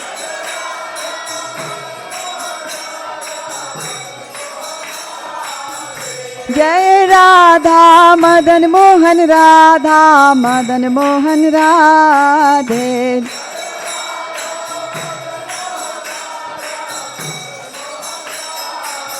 Jaya Mahaprabhu, Jaya Mahaprabhu, Jaya Mahaprabhu, Jaya Mahaprabhu.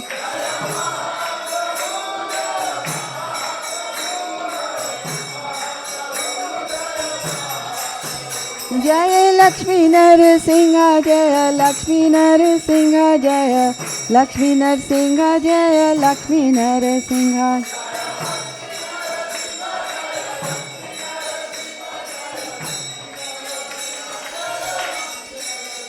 Jaya Jaya Prabhupada, Prabhupada, Prabhupada, Jaya Jaya Prabhupada.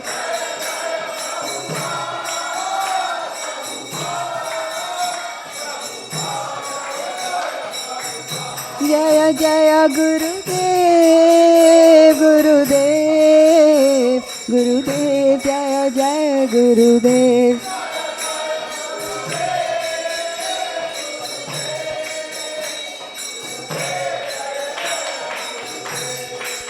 Jai Om Vishnupad Paramhamsa Parivikacharya Astotra Shat Shri Srimad His Divine Grace A.C. Bhaktivedanta Swami Srila Prabhupada Ki.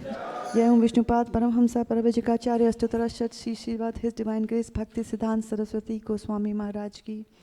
प्रेम से कहो श्री कृष्ण चैतन्य प्रभु नित्यानंदा श्री अद्वैत गदाधार श्रीवास आदि गौर भक्तवृंद की. नाम आचार्य हरिदास ठाकुर की, वृंदावन धाम की, मथुरा धाम की, मायापुर धाम की, जगन्नाथपुरी धाम की, तुलसी देवी की, भक्ति देवी की, समवेता भक्तवृंद की. All glories to assembled devotees, all glories to assembled devotees, all glories to assembled devotees, all glories to Shri Shri Hari, Guru and Gauranga. Bol Hari Bol.